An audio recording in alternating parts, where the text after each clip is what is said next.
right all my wrong. Yo, we got it going on. It's for the culture. Yeah, hey, yo, we got it going on. I bring my niggas together, we transform and become the Voltron. Yeah, we hit it right all our wrong. Hey, yo, we got it going on. Yeah, went through the fire, but it lit up my fuse. I'm blowing up like a bomb. Introduce you to God. I'm teaching essentials, I'm operating at my peakest potential. Elijah, he told me to keep it on simple. Through these instrumentals, I speak to your mental. Red. Back in the booth, rap to the youth, they was lacking the truth. Back to the seas, they was lacking the roots. Smoked all the trees and they snacking on fruits. Bed, attached to my roof, detached to the roof on the back of the coupe. Back from the future, I'm back in the red and the blue, yeah, I'm back on my snoot. Niggas be biting, they cracking, they tracking, they niggas be capping, they lacking, they lacking. Put a toe tag on the back of they boot. Battle with nukes, I'm attacking, they tricking. I wrote these bars in Sumerian text. The legends of Mu on the Marian sets. It was written in Targaryen text. Came to conquer all my variants. Yeah, we got it going on. I bring my niggas together, we transform and become the Voltron. Yeah, we hit it right all our wrong. Hey, yo, we got it going on. Yeah, went through the fire, but it lit up my fuse. I'm blowing up like a bomb. Introduce you to God.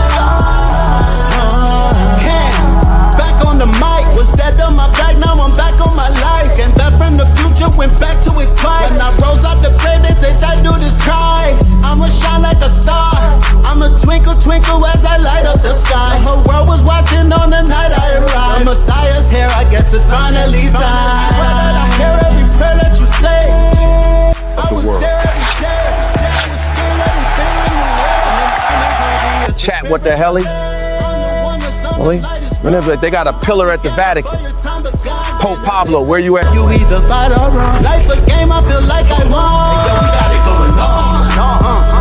I bring my niggas together, we transform and become the Voltron. We hit it right all our wrong. Hey, yo, we got it going on. Yeah, went through the fire, but it lit up my fuse. I'm blowing up like a bomb. Introduce you to God. From the quantum shadows, a traveler emerges. Fly Sinet, the multi-dimensional hacker, living his hero's journey. He joins the Pantheon at AI Masters Workshop, November 1st and 2nd, hosted by 363 Empire with Red Pillar and Seven Bomar. Tickets, lock yours in now. This is the law of mental command. It is the understanding that you are not a victim of your thoughts, but a commander of them.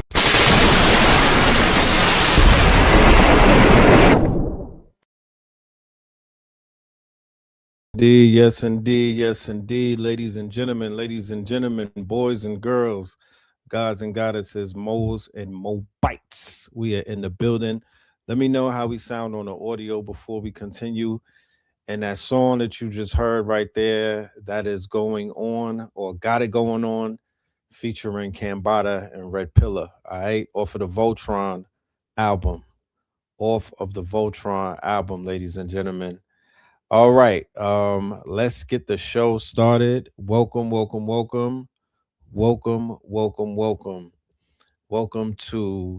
KTL Know the Ledger 444. You know what I mean? Melanin Monday. We are in the building. Peace, love, and light to everybody. Welcome back. I miss you guys over the strong end. I just been in the lab, studying, researching, putting together these events. You feel me? Recharging, getting ready for the hibernation, getting ready for the winter solstice, getting ready for the end of this fiscal year, because boy, oh boy, oh boy, this has been one for the record books. Yes, for motherfucking Voltron. All right, let's do the roll call, and then we're going to get into the conversation today. All right, today's conversation on Melanin Monday, I think we're going to call this the Great Fall. This is going to be another great fall. And of course, it is the reckoning. We're going to have to talk about the reckoning. Perfect title for the documentary that most of us have seen already on our boy, your boy, P. Diddy, Sean Combs, aka Brother Love. So let's get into it. I will be on 363 Empire later on tonight, and I'll also be doing a review with Brother Rich over there. You feel me? Yo, shout out to let me do the drip report. Shout out to my peoples, man. Hold on, I gotta do the drip report, man. Shout out to Chase the Vision. Hold on. What's that? Wait. Yeah. Chase the Vision. You feel me? You feel me? This is my bro Don 600. Shout out to Don 600. Shout out to my peoples over here. Look. I got the see the back. I gotta get the gods. I gotta get his IG. Shout out to the family. Oh yeah, shout out to we gotta always give a shout out to the Mark 125. Shout out to the Mark 125 with the Drippington. You know what I'm talking about? Yeah. So yeah, we outside and whatnot. We outside.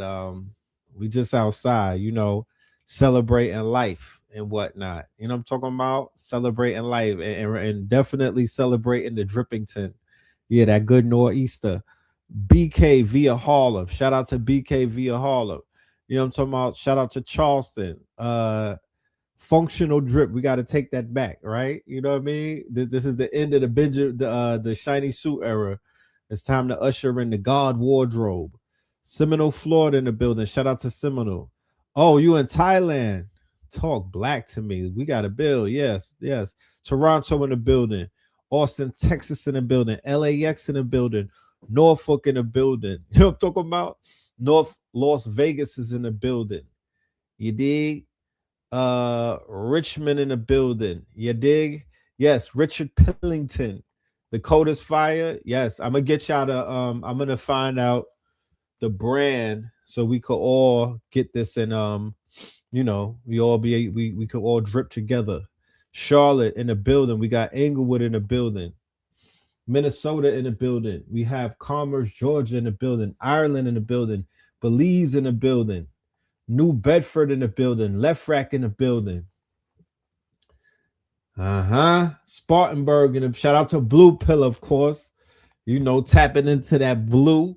You know what I'm talking about? Tapping into that royal blue energy. It was calling me. Spartanburg. We got Madison, Wisconsin. We got Cincinnati. Charm City. I like that. San Antonio, Texas. Decatur, where it's greater. NOLA. Y'all still waiting. We pulling up. Believe you me, we are pulling up strong. New Jersey in the building. Cleveland, Ohio in the building. The land of the Giants. Mount Vernon. Let's just start right there. Dre Allah. Mount Vernon. What a perfect segue to get right into it. Shout out to everybody up in this thing. But shout out mostly to my Mount Vernon, the Bronx family. So, spoiler alert. If you did not see the documentary that everybody's talking about, I caved in and I folded. Yo, Netflix is getting a mother effing bag. You know what I'm talking about? The same week that they purchased or they attempted to purchase Warner Brothers, you better Warner Brother, for $78 billion. You heard that right. $78 billion. These niggas have always been in debt, by the way. This is a company that you could study, that you could do a case study on Netflix and their business plan. They've been in debt ever since they popped out. They've never really been. Their business plan is like, yo, we're gonna be a profitable company in probably like 2037. You know what I mean? They don't have, for all of their shareholders and everything. Everybody understands these people are $80 billion in debt. But anyway, they getting a lot of people to sign up to watch this shit. You know what I'm talking about? Word of mouth is a mother effer. You feel me? Word of mouth is a mother effer because people is running to watch this this Diddy shit. Diddy is definitely getting to the bag. If he negotiated some back end shit, he's a genius. Or if he whatever he got up front, I know they cut his ass a salacious check, right? What do I say on this show? Well, I've been saying this for years, right? We're gonna go a little bit down memory lane today. I don't want this to be one of those back in the days I used to, but this is a time machine show. This is a back in the day show. This is a remember when I said this show. This is that type of show today. I mean, and I got some receipts as well, because we have to, we have to review. We have to peer review our information that we've been delivering to the family over the years for multiple reasons. Proof of work is one. Another one is there's new people on board. They probably don't know what we've been talking about for many, many moons ago. Then number two, brain fog. We all collectively be forgetting shit. Sometimes we just got to remind ourselves that, yeah, we was digging in this garbage a minute ago. And what is taking place, in my humble opinion, what's taking place, what we're seeing on a grand level. Remember, the great divine speaks through signs. Symbolically, what is this is like Cat Williams, January 2024, Cat Williams, that show that he did with your boy Shannon Sharp, right, on the couch, where the family had this reckoning, the great reckoning that took place. It wasn't an exposed. Cat Williams was delivering a reckoning to Black people and then vicariously everybody else. And what was that reckoning? That reckoning was this industry that people have modeled their entire life after. People have sacrificed children, lifestyles, bankrolls, bank accounts, all type of shit. Fashioned their entire identity behind celebrity. Cat Williams came and exposed and gave you niggas a reckoning that you were following something that was way more sinister, way more satanic, way darker, way deeper than you ever probably could even bargain for. And this whole talk about selling your soul, well, a million burgers sold, my G. Let's stop with the fucking cap. So many people have sold their souls walking and trying to keep up with the motherfucking Jones and then with the Combs, okay? And what is selling your soul? Waking up, feeling sore, and still working with niggas. Shout out to what's his name? What's homie in the documentary? Spoiler alert. That's selling your soul. Like, we don't have to keep it. It's not as contextualized. It's not as deep as people are trying to make it seem. Selling your soul is waking up sore, right? Waking up, right? So Little Rod, right, in the documentary was like, yeah, some nights we would party, because he's a ghostwriter. He's a producer for Sean Combs. So yeah, spoiler alert. He's a producer who was living with Sean on Star Island when his name was Brother Love, and he was making an album called Off the Grid, right? Conspicuously picked the title Off the Grid, the Love album. It was red, right? So he was like, I'm living with homie. We just having, he was like, you got to get in your hedonism bag. So go out and get some strippers and whatnot. Here, put on this Sean John. No, Matt, put the bad boy hat on and go to the strip club. You're in Miami of all places. And bring him back. You know what I mean? Tell him that Diddy is waiting for him. So he said many of nights they would have sessions where it would just start out with the music playing. He might be making beats and whatever. They smoking, drinking, having fun. And then one thing leads to another. Take that. He passes out. He wakes up. Some mornings he's waking up to a baddie next to him. Other mornings he's waking up to Brother Love next to him. Those mornings when Brother Love is next to him, conspicuously enough, his booty is sore. Come on, fam. And then you instead of getting in your bag and catching a charge, defending yourself, demanding that somebody answer for the soreness upon the booty, what do you continue to do? You continue to work for that man, and you didn't even get paid. So that is a perfect example of somebody selling your soul. Okay, so we don't have to make this thing difficult. And it's been situations like that has been taking place in this vipers, this den of vipers, this called the industry, whether it's Hollywood, what they did to Todd Bridges and all of these goddamn child actors that we grew up looking up to. Todd Bridges, Gary Coleman, Emmanuel Lewis, right? Fucking Penny. You know what I'm saying? They try to get Janet, but they caught LaToya instead. Look at what they did to Jermaine Jackson. The goddamn whole Jackson 5. You name it. There's mad childhood stars, even on the quote unquote other side. You know what I mean? With your pale cousins and whatnot. Shirley Temple, the girl that played Dorothy on Wizard of Oz. Oh my goodness, the backstory of the making of Wizard of Oz is crazy. The shit they was doing to them little girls. Macaulay Culkin, my little man's in them from the Lost Boys, Orlando Brown, the whole DeBarge family, right? Look at what they did to the Olsen twins in our face. Look at what they did to Miley Cyrus. Look at what they did to every single one of them child stars. Amanda Bynes or Barr, whatever her name is, that looks crazy in the face. The Little Rascals, Britney Spears, the whole Disney Channel, Bieber, Corey Feldman, my guy, and Corey Haynes, Raven Simone running around. Orlando Brown had to tell her to stop trying to be a man and leave the white girl alone. Orlando's had to tell her that.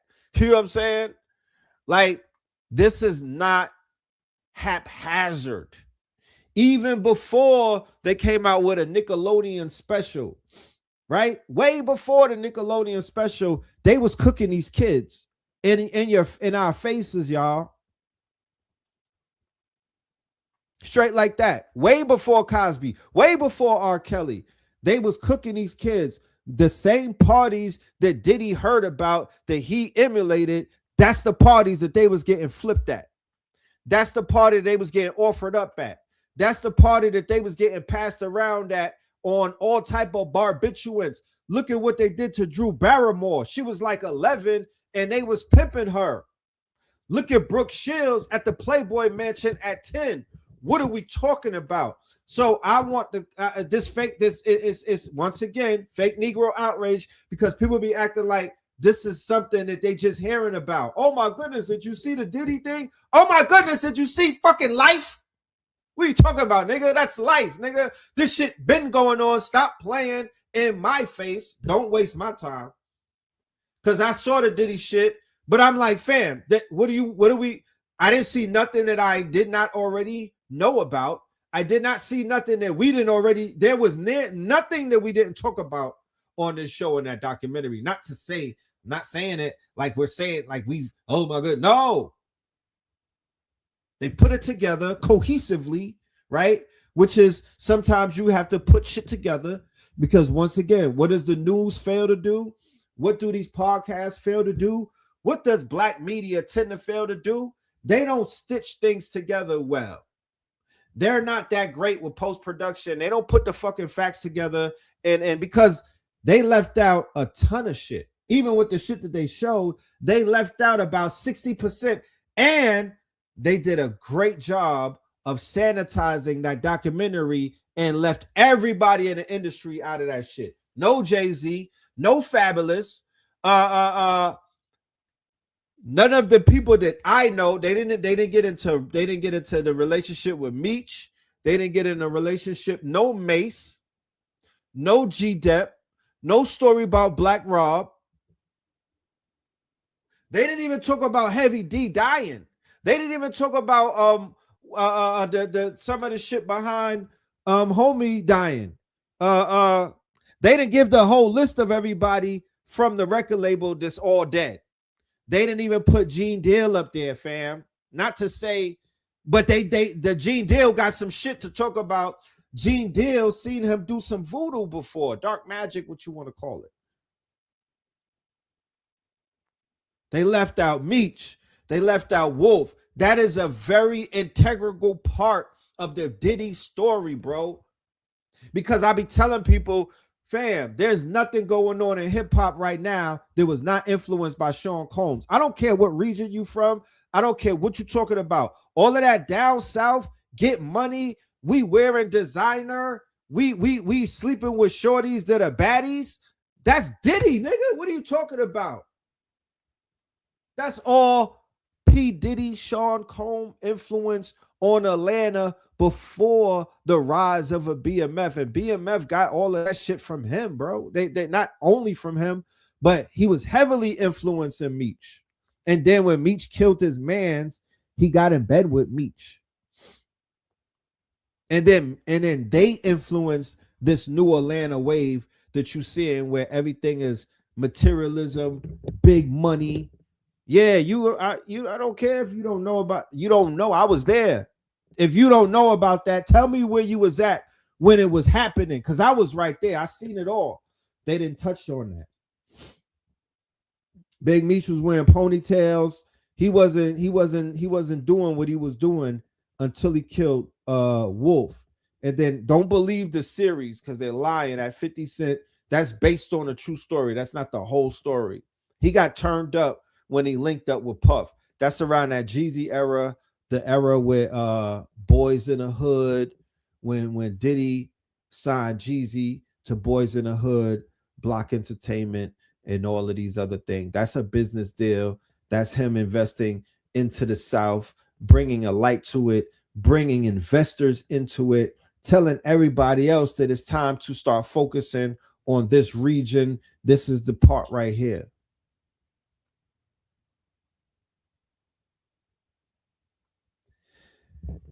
All about the Benjamins.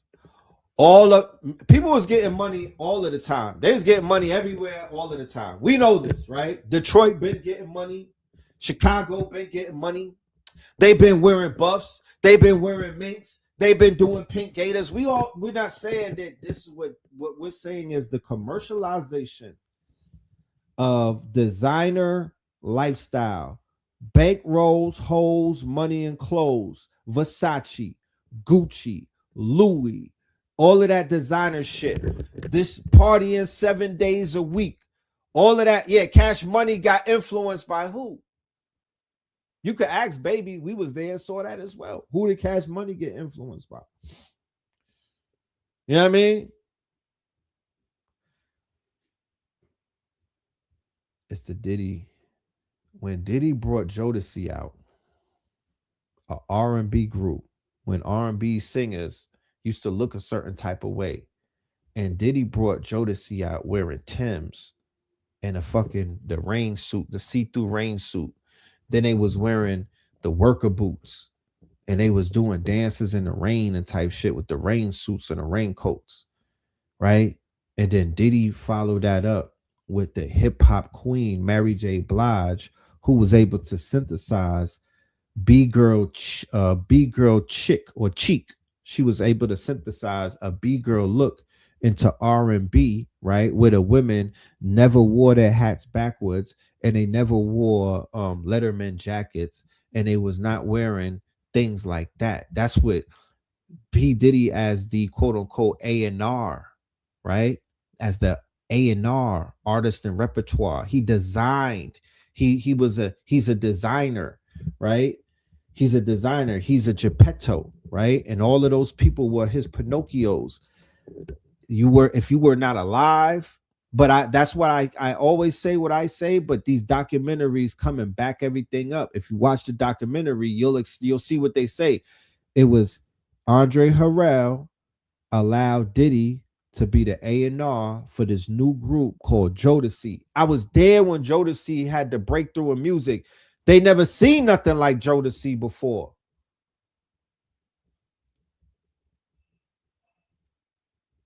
Ladies in the chat, please tell everybody who the fuck Jodeci was when they came out, please. Were they the top niggas, yes or no? Ladies only. Was Jodeci them dudes when they came out, yes or no? I think this is 91, 92. The aunties know. You know what I'm saying? The aunties know. Y'all see they be clowning on Casey and JoJo now, but the aunties the screen is on the chat. Yeah, W's in the chat. Yes, I'm not making this up. This is not hyperbole. This is not this is real facts.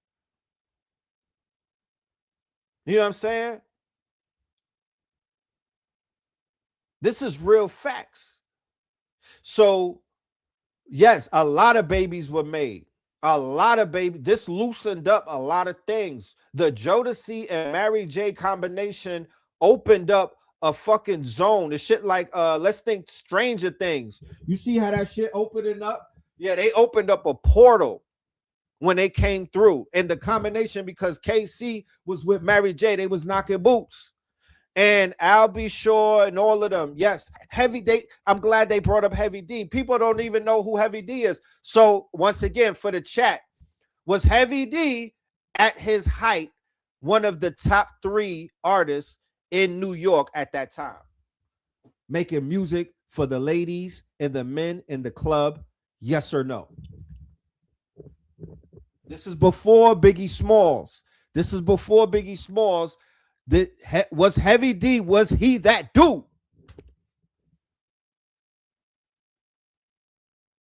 So you see how crazy history gets, because you don't see this type of conversation coming up in modern day podcasts. You don't hear none of this shit. But I'm here to let you know Heavy D was Himothy. He was the Biggie before Biggie. He was light-skinned Biggie way before Biggie. He made the lady songs. He made the big man songs. He could dance. His whole crew was lit. Trouble T. Roy and all of them. The overweight lover in the house. And then you have Father MC. Uptown Records was the fucking label, bro. The shit was Def Jam before Def Jam. Trouble T. Roy was the dancer who died, and that made Pete Rock and CL Smooth made T-Roy, right? They made the song T-Roy, okay, which was a classic. We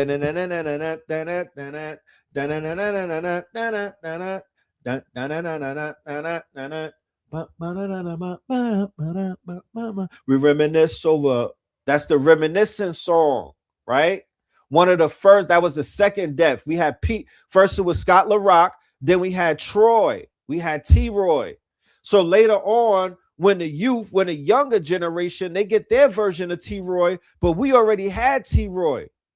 I mean, we already had T-Roy because Heavy D was that dude, and he was part of the boys. It was Heavy D and the boys, and he was part of the boys, and we fucked with them. He was that guy. And then when Mary J came out, she was that girl. And the person behind all of that was Sean Puffy Combs. He was the one behind all of that.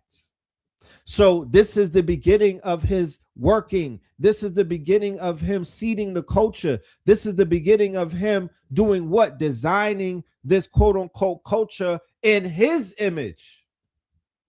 Okay? In his image.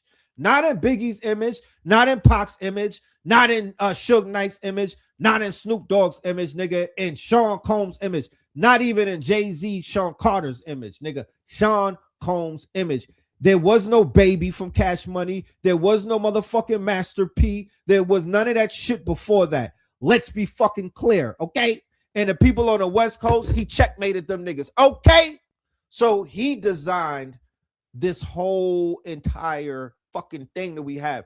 And like I said, before the South took off, his ass was down there planting his semen in the fucking concrete or in the blueprint. Pause. But that's what he was doing. I'm just keeping it real. He was doing a form of sex magic where he was opening up certain portals. He was initiating people. He was flipping people. He was turning them out. He was turning them on. He was putting certain people in certain places, but they all had to do what? They all had to get flipped by him. I've been watching the TV show.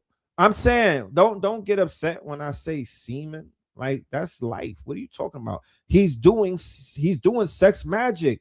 If I was Montauk Chia, you niggas want to have a problem with me saying that. Just put the Montauk filter on me. Semen, nigga. Okay? Because that's what they was doing. Sex magic. He went dark scorpion. Thank you, Troy. He's showing you this is a real life living example, because I could give you the same exact story on a higher level with the pictures that they just released from Jeffrey Epstein's house. I could show you the same thing. You're being 2025 is a very interesting year. That's why I said, in so many ways, the reckoning is almost the title of what this year is about. This is the year where so many things had to be reckoned. The reckoning, nigga. There is life outside of this little ball that you niggas is arguing whether it's flat or if it's a circle or if it's in a goddamn snow cone and whatnot. The reckoning is that there's some shit on the way that it's not Project Bluebeam, because unless niggas telescopes got Project Bluebeam inside of it. How could it be fake and people with homemade telescopes is looking at some shit that's outside this bitch?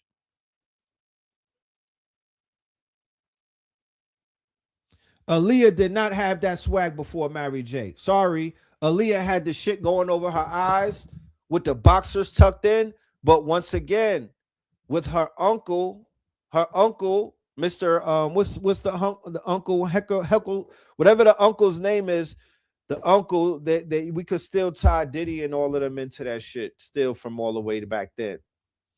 You got Aaron Hall with Guy, and then you got R. Kelly. You got MC, you got Father MC, Father MC, who's on Uptown Records, which is the label that they said that Puffy was trying to take over. He got fired because he was trying to take over.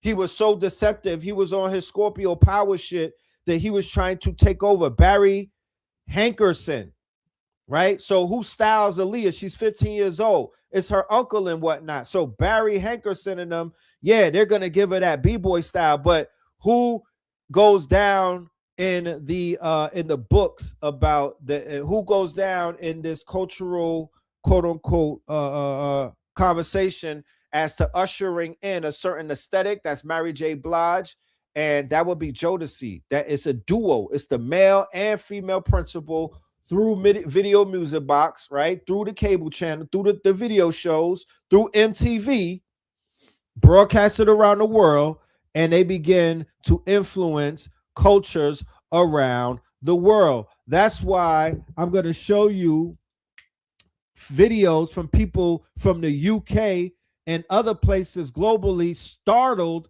and, oh my goodness, I can't believe I just saw the P. Diddy documentary. That nigga was like King Charles to them. Okay? P. Diddy was royalty to them.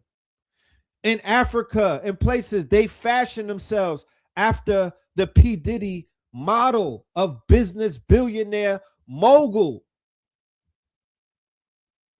The kinks and all of that other stuff, they don't care about that because people go to Dubai to get pooped on.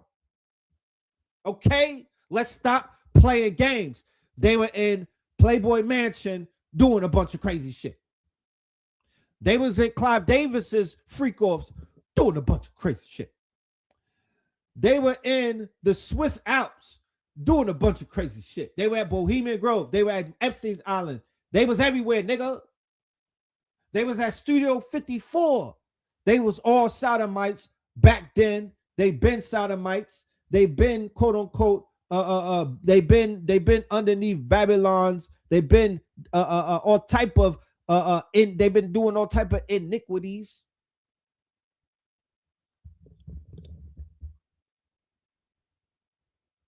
right? That's what they've been on. And people are so in denial about what this shit really is. And 50 didn't even pull the curtain all the way back. He just let you take a peek at it. Oh my goodness, I can't take what I'm seeing. How, Sway? How, Sway? What do you mean? What are we talking about? This is not even, look, wait till you hear what's going on Epstein Island. Let Orlando talk to y'all. Let Orlando talk to y'all. I'm gonna let Orlando talk to y'all real quick. We're gonna let Orlando. Sold their souls to Diddy. People sold their souls to Diddy. And then they're mad now because the hazing process was a little bit rougher than they thought. Why do you think I love Diddy so much? You're not going to dethrone this man because he know how to get you there. By way of hazing you, I call it haze. It's not going to stop. Take that. It's still going to happen. So people would laugh at Orlando Brown, myself included. I don't know Orlando Brown like that. I didn't watch the show with him and Raven Simone. You know what I mean? Sue me. You know what I'm saying? That's not my era. So the more I seen him, right, on my timeline, if I could have muted him, I would have. But the more I started to see the dude, I'm like, yo, he might be playing a certain character. Okay, he was in Major Pain. All right. He's Loki, right? And then Raven said that he was a genius. Yes, I just saw that video. She said he knows exactly what he's doing. He's just an unhinged Charleston White. No, she said he's an unhinged Cat Williams, right?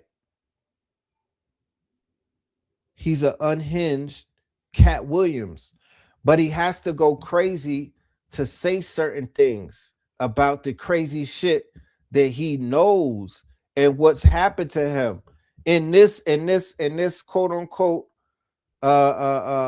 in this mission, because people are on a mission through trauma. You know that it's trauma that's putting trauma put Cat Williams on a mission to tell the truth.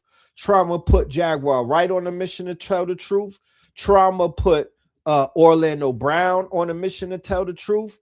Even though they're traumatized and they're acting crazy, they're still it was still trauma that propelled, not dollars, trauma. You know, Ray J got trauma. You know, he has more credibility than Jaguar.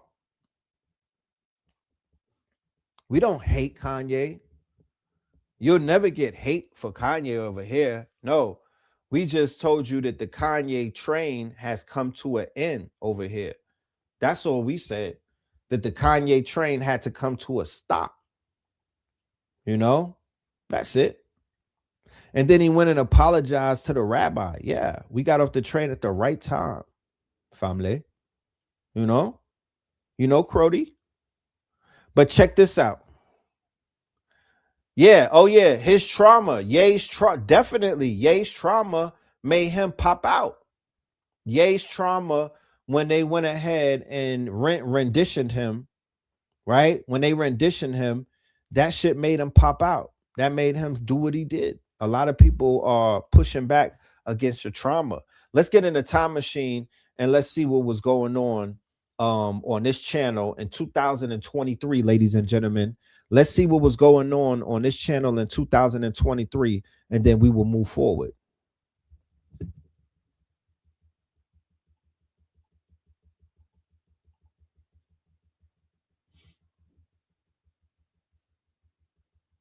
Now I want to act frozen. So I'm painting this picture to show you coming out of New York, right? Because remember, New York is spread out. Every city that I'm speaking to that I probably named in a roll call, there's somebody from New York from my generation that went out there and started planting pods and seeds and whatnot of this culture. This culture that I'm speaking of, they got seeded in the 70s and the 80s and the 90s. I was there during the seeding of that culture. This culture has affected popular culture, global culture to this day, where the culture that's popping to this day and the culture that's at top is still mimicking that culture. And if there's one vulture, and no disrespect, but I say that in a way that vultures eat off of carcasses, vultures eat off of quote unquote dead energy. As a dark Scorpio, you have vulture energy. So the top vulture that I would say for that era in the culture is Mr. Love himself. You know, the one that always can recreate itself. That's what Scorpios do, right? They always transform and recreate themselves. So that vulture who, you know, is in the dark side, unfortunate of a dark culture, would be this man right behind me. Real quick, as we go through this video, this is gonna be like a review, right? But I want us to think about the culture that we exist in today, where every other day when we wake up, there's somebody unalived on the timeline. Whether it's a social media influencer from TikTok, or if it's a YouTuber, somebody inside of this fame cycle, right, is being sacrificed. It wasn't always like that. It wasn't always that desolate. It wasn't always that dark. It wasn't always that deadly. It was not like that. You know what I mean? So what we want to establish is that over the 30 years of this man's reign, as he began to initiate more dark magic and more warlords were quote unquote given power over innocent people, they began to affect the world. They began to affect their followers. They began to affect their fans. They began to affect their quote unquote people who are fashioning themselves after these people. So they become what they ultimately despise the most. So when I see everybody pointing fingers and getting outraged, I'm like, that's a lot of deflection on the behalf of what they would call the people, because the people is on debauchery right now. They celebrating an artist that killed 19 people allegedly. NBA Youngboy, I'm not here to count nobody's bodies, but the younger generation, the generation that says, oh, I didn't know about Diddy. Nigga, y'all was following murderers and rapists and all type of shit. So I want y'all to remember that y'all are still a part of the motherfucking stop acting like you understand? That's what breeds psychosis. Just understand that these things have a beginning, and there's somebody that opened up a door, and there's somebody who bodied some people and sacrificed some good people, and turned this bitch into the upside down world. So this is Remick right here. I remember at the end of Sinners, the nigga walks in with a Coogee sweater on with a Spanish chick. That is P. Diddy and J-Lo, fam. That was Stacks at the end with the fucking Coogee sweater on. That was Diddy, bro. In the Sinners movie. Remember that? The vampires. All right, let's continue. I want to give some annotation to the video so we understand what I'm talking about when we talking.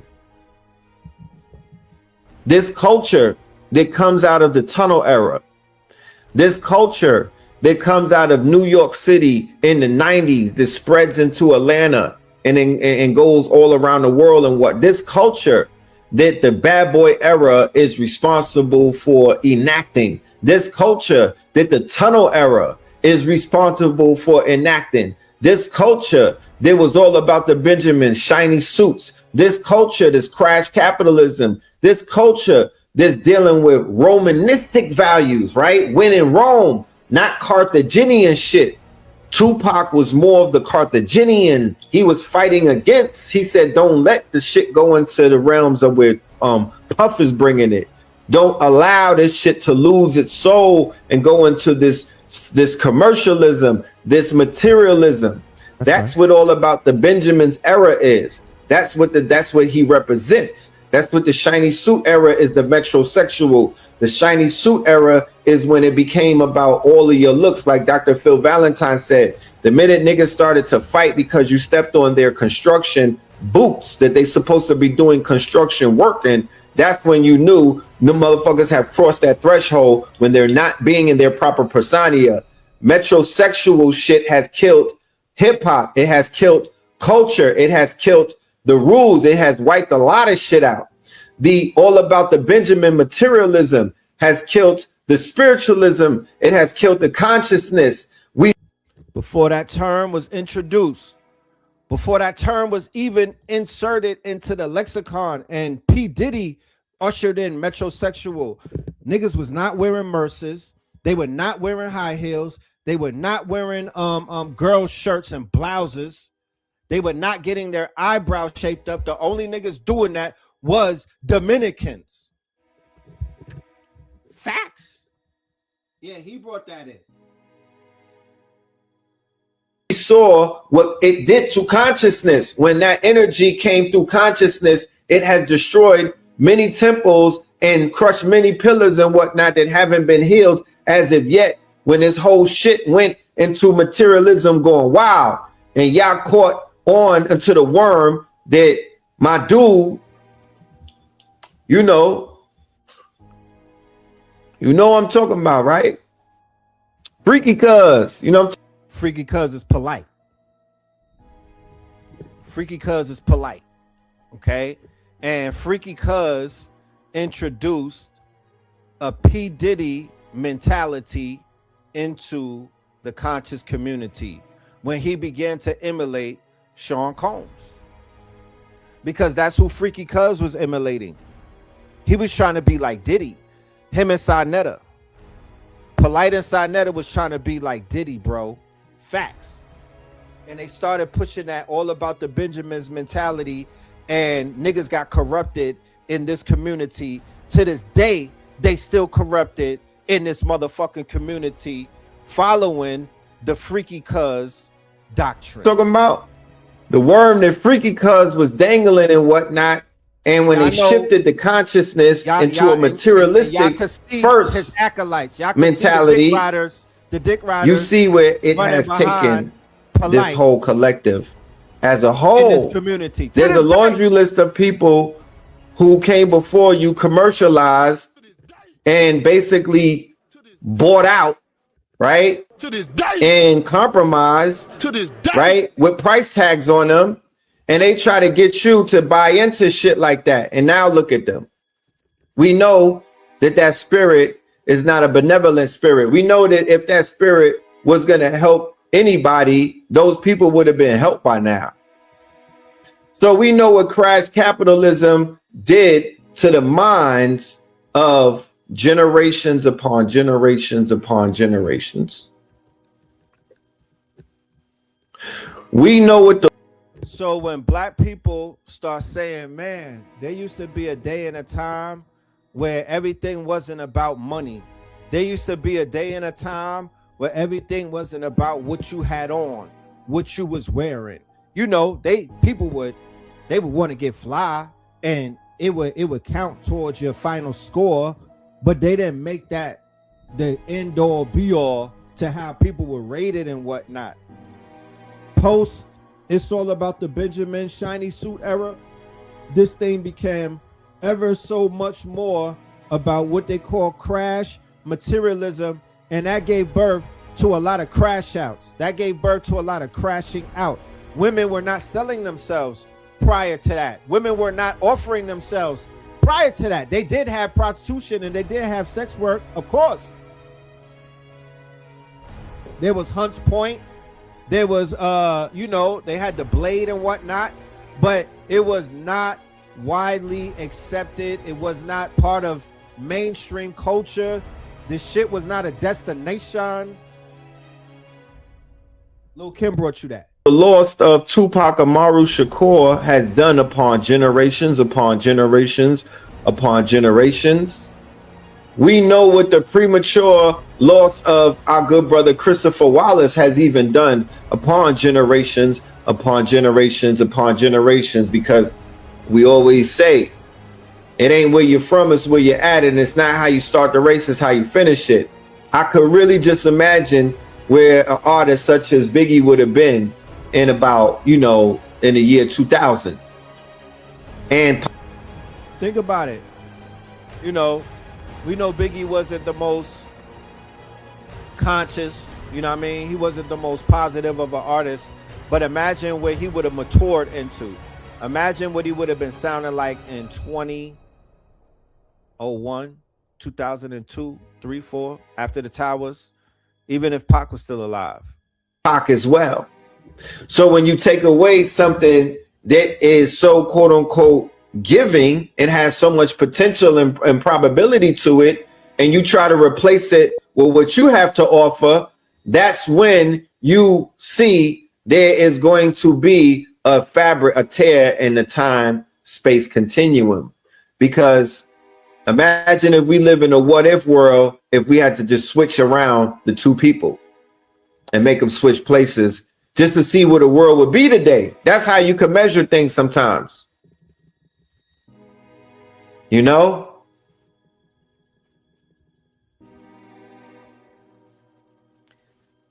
After Pac and Big were taken out of their throne, it's almost as if the kingdom was ripe for invasion. If you think about it in terms of hip hop being a kingdom, right? Hip hop being a kingdom, Kings County, Brooklyn, Queens, Long Island, and Big and Pac being kings, right? And when these men fell, when these twin towers fell, it was almost akin to anybody that lives in New York. You could co-sign what I mean by this. That when the twin tower buildings fell, all of a sudden people rushed into the kingdom. Now there were foreigners in New York. There were outsiders in New York.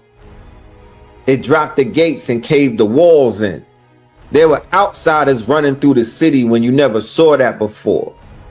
There were people setting up shop in New York that was not allowed to set up shop when when them two pillars were standing very tall and whatnot before the breach. So if anybody from New York remembers, right? Prior to 2001, 9/11, we had immigrants, we had African,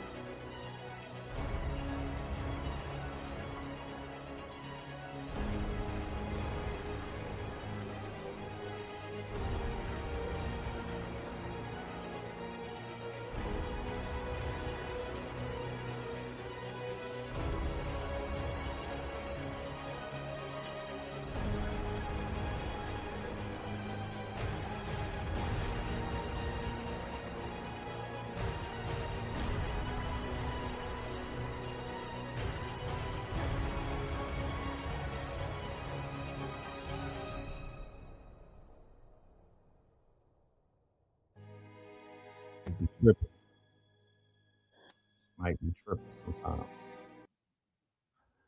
But if you were in New York City, right, when we were coming up, you remember that it was an anomaly to meet somebody from what they would call out of town, and they were living in New York City. They might be visiting, but living in New York City, that was something that we did not see before. After 9/11, New York City becomes a city of immigrants and people from places from Turkestan, shit that we never seen before, heard before. You got people walking through New York from all parts of the world. That was true back then, but not where, you know. So the analogy that the ox took over the corner stores when the Spanish people sold it to them. The ox took over when the Dominicans and most of the Puerto Ricans sold the bodegas, and the bodegas turned into the delis, and the delis turned into the delicatessens. So the delicatessens are where like cookies are like $6. Yo, the food at the gas station is going crazy right now. I got a drink the other day. This nigga said $3.50. I'm like, fam, what are you talking about? I got an orange juice. Like, what do you mean? So many cities that you go to, the native population has been replaced. New Orleans, Chicago, like I heard places, and I was on a plane to Detroit, and it was mad Hasidics, and I know that there's a big Muslim population, but the whole plane was filled up with Hasidic families. You know? Yeah, New York was built on immigration, right? Like I said, it's an immigrant town. It is an immigrant city. New York is a melting pot. Even with all of that said, even with all of that being said, Black people, Black New Yorkers were the dominant in New York City. Black FBA New Yorkers. Well, I can't necessarily say that. Yeah, like in the 80s, it was like that. But then you had the rise of the Jamaicans, the Haitians, the Trinidadians, the Panamanians from the Bronx, Gun Hill Road, and then Flatbush, Brooklyn, Crown Heights side. And then it's just kind of like started converging down and shit. Queens. You know what I mean? Yeah, it's being repopulated. You know what I mean? The damn right is being repopulated. So let's get back into this Great Fall right here. Let's get back into the Great Fall. We got a few more videos that we're going to show and whatnot. Let's just continue to have this conversation about this very interesting, quote unquote, documentary that has everybody talking about. All right. Check this out, though. Going crazy because I keep seeing people post the media fed us false information. Biggie and Pac was actually really cool. Why we didn't know that? What you French? Because I knew Generation X and millennials knew. Anybody who was into hip hop knew. That's why I be saying that these kids need to keep their mouths off of the culture and keep their mouths off our history. I saw some kids on a podcast the other day say that they thought that 911 came after 9/11. Y'all got to start researching. Y'all be the ones putting out false information. Y'all ain't got no degree in media. You just got a microphone. When Salt-N-Pepa got inducted to the Hall of Fame, I saw kids online talking about how Nicki Minaj should have been in there before. Salt-N-Pepa? Do y'all know who Salt-N-Pepa is? They damn near think you're talking about the seasoning that be on the table at the restaurant. This is why I always say that Generation X and millennials are the best, because a lot of us decide to use our brain before we speak. We grew up with having to do research. We used to have to go to the library. We used to read encyclopedias. We had to go from typewriter to the internet. We knew that the internet was a luxury. How you grew up with that and you still decide not to Google something? Stop saying we, because we get it. Y'all the we that don't get it. We ain't y'all we. So I gotta show this to my children because I don't think people understand how painful it is to have lived through something and then years later watch somebody talk about it and they don't know what the fuck they're talking about. It's painful to me. It hurts. You know what I'm saying? If I were to identify one of my biggest pet peeves, it would be having somebody speak on some shit that they don't know about. So case in point, right? We climbed Stone Mountain on June the 28th, right? So you got people who been hearing about Stone Mountain all their life. You got people who be hearing about Stone Mountain all their life. You got people who watch the Stone Mountain video through Instagram, and then they made videos on TikTok about the Stone Mountain climb and whatnot. But then you'll have somebody who climbed the mountain. You'll have somebody that pulled up to the mountain and didn't even climb the mountain. You'll have somebody who tried to climb the mountain and had to go down the mountain because it was too much for them. Each one of those people, I would listen to each one of those people before I would listen to a motherfucker that read 100 books about Stone Mountain is going to do a video to give me the book version of what they think Stone Mountain is. No. So if you was not in that time, you can't talk about it like that. Not to say that you can't talk about it, but don't talk about it with the conviction like your ass was there. Cut that shit out. I'm running niggas' birthdays. Hold on. Let me see this nigga's birthday. Let me wiki his ass. Fam, why are you talking about Boys to Men, when they was out, you was boss baby. Like, what do you mean? I'm just saying shit like that. You'll have people talking about, like, case in point, the Dr. York case, right? Some of Dr. York's biggest supporters are like 20-year-olds, but the case is from 20 years ago, right? Where are the people who were alive when this shit happened? I want to hear their side of the story. Not the people who grew up later on and y'all fans of the that shit don't mean nothing, bro. That don't mean nothing. Where are the first-hand accounts? Primary source. Give me that first. You can have an opinion, but people is trying to speak on shit like they got the facts. And you don't got the facts because you were not there. So if somebody experiences something, give them the benefit of the doubt to speak on that. Henceforth, why, although people could discredit a Joe Budden podcast, he has the credibility because he was there. For most of the shit that he's talking about, he could speak on it because he was there, fam. He has a perspective, a vantage point that academics will never have because he was not there. He's speaking from secondhand experience. He's speaking from Wikipedia. These niggas are speaking from speculation, and that ain't it. We're not moving into that sphere anymore. It's too much technology for get it right. Don't get it half-assed. Don't create a situation because that's falsehood. That's the beginning of a falsehood, and that's how bullshit comes to life. That's how real shit gets replaced by bullshit. Because this whole Diddy thing that they put out, if it were put out many, many moons ago, a lot of people probably would have been alive still. How about that? But let's continue. You know, it's interesting. The saga of Diddy and Tupac is an example of how energy cannot be created or destroyed, and how no matter how hard you try to manipulate, you cannot create or destroy or change the fundamental laws of the universe. What do I mean by this?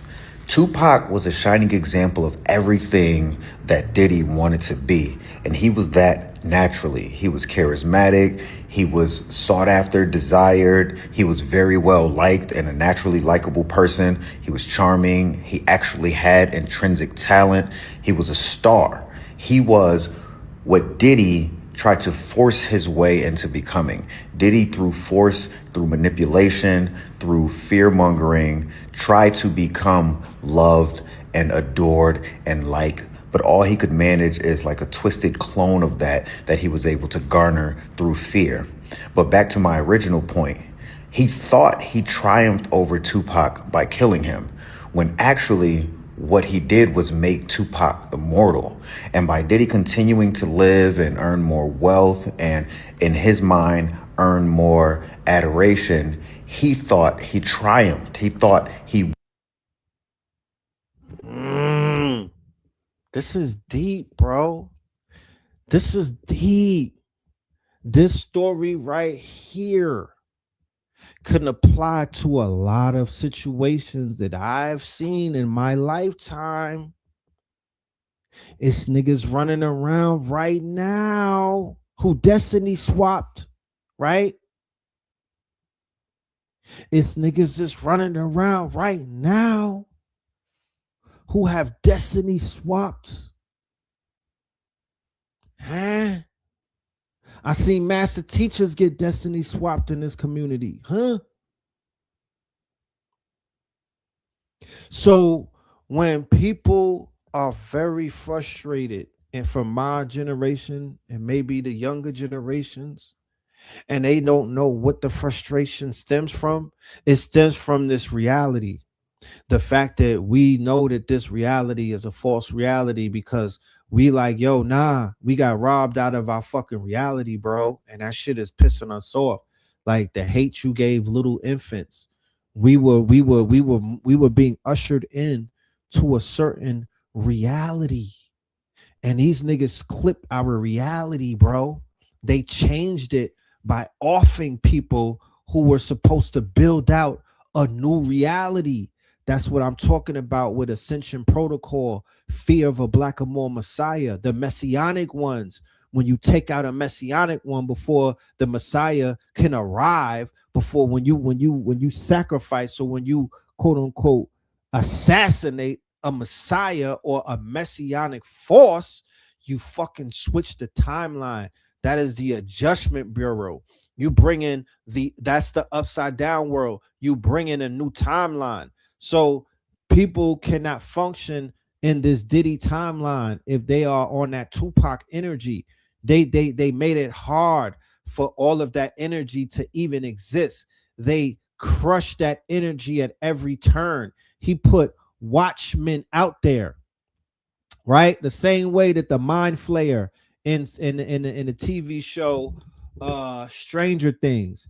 You see how the Mind Flayer is infecting people with that virus, right? He's putting it in their mouth, right? The Mind Flayer is creating something like pods, like Invasion of the Body Snatcher, especially season 3, where he had, remember season 3 where the Mind Flayer was the rats, and then it turned into Billy, and they took over, they got Billy, and then Billy started catching everybody else in the town, and everybody was under that spell, but they were basically, they were part of this one egregor, or this one entity, or this one glob, or this one quote unquote monster, right?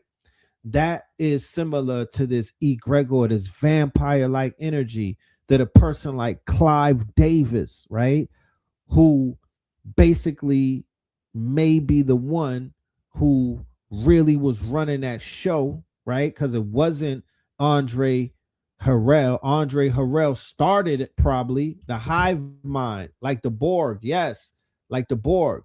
Okay, so when he's doing these parties, and then it's 2 a.m. All right, everybody that's not a member, or everybody's not a part of this thing, gotta go, right? Or he has his group of people that he does his rituals with. The sex worker said, right? The sex worker, I think it was the Punisher. He said that every March 9th, right? So on this show, we pay homage to Biggie on March 9th, right? Back in Blog Talk days, we would play the music, but because of copyrights, we can't play the music, but we honor Biggie on March 9th. And what he was doing on March 9th with his sex worker and with Cassie, he was having freak offs and orgies every single March 9th. Okay, so he was utilizing the sex magic, siphoning the energy of a ritual that he enacted, right? So on every March 9th, he just rees up on that energy. Right? Similar to how on Thanksgiving, whoever put the ritual of Thanksgiving together, they re-up on their energy because everybody puts energy into that day, right? So March 9th, no, he's not honoring he's honoring the death day. He's honoring the death day because he had his hand inside of the death. That's what the documentary exposed, that his hand had a result with him blowing up. His hand, he kept Biggie there when Biggie was supposed to leave. He kept Biggie inside of a trap. Imagine being in a trap house and you know that they're gonna come and raid the trap house on a Tuesday, and you say, yo, I'm gonna fly out on a Monday. I'm not feeling this shit. You know what I mean? I got a little birdie told me to watch out and shit might go down on Tuesday. And then the boss tells you, nah, stay inside of the bando, stay inside of the trap house. We got a package coming. And you stay, and then you get clipped. Right? So who's to say that that was a coincidence or if that was a setup? The person whose name comes up is Vaughn Zip, right? Who was a Harlem gangster, right? Who's very dirty, okay? who had his hand in all type of shit. And in the documentary, they lay out how Von Zip was at both murders. He was at Biggie's murder and he was at Pac's murder, right? That could be luck of the draw. You feel me? But he had his name is being mentioned in both of those cases as the quote unquote person who was pulling the strings, is zipping the Crips, y'all. Is zipping the Crips. Okay. So Spirit is telling me Tupac back, and homie is not getting out of jail. He's not coming home. The Keefe D shit is gonna get him his indictment. He's not coming home. One, overall, he thought he was able to manipulate the laws and the fabric of the universe just based on his pure, intense desire. But look at the ultimate outcome. So his hate, his hatred, his jealousy for Pac, he wanted to be Pac. He wanted to destiny swap with Pac. He wanted to be cool like Pac. He wanted Pac swag. He wanted the ladies to talk about him like they talked about Pac. This is a jealous hearted, dark Scorpio ass nigga. They showed in the documentary that all of his women were what?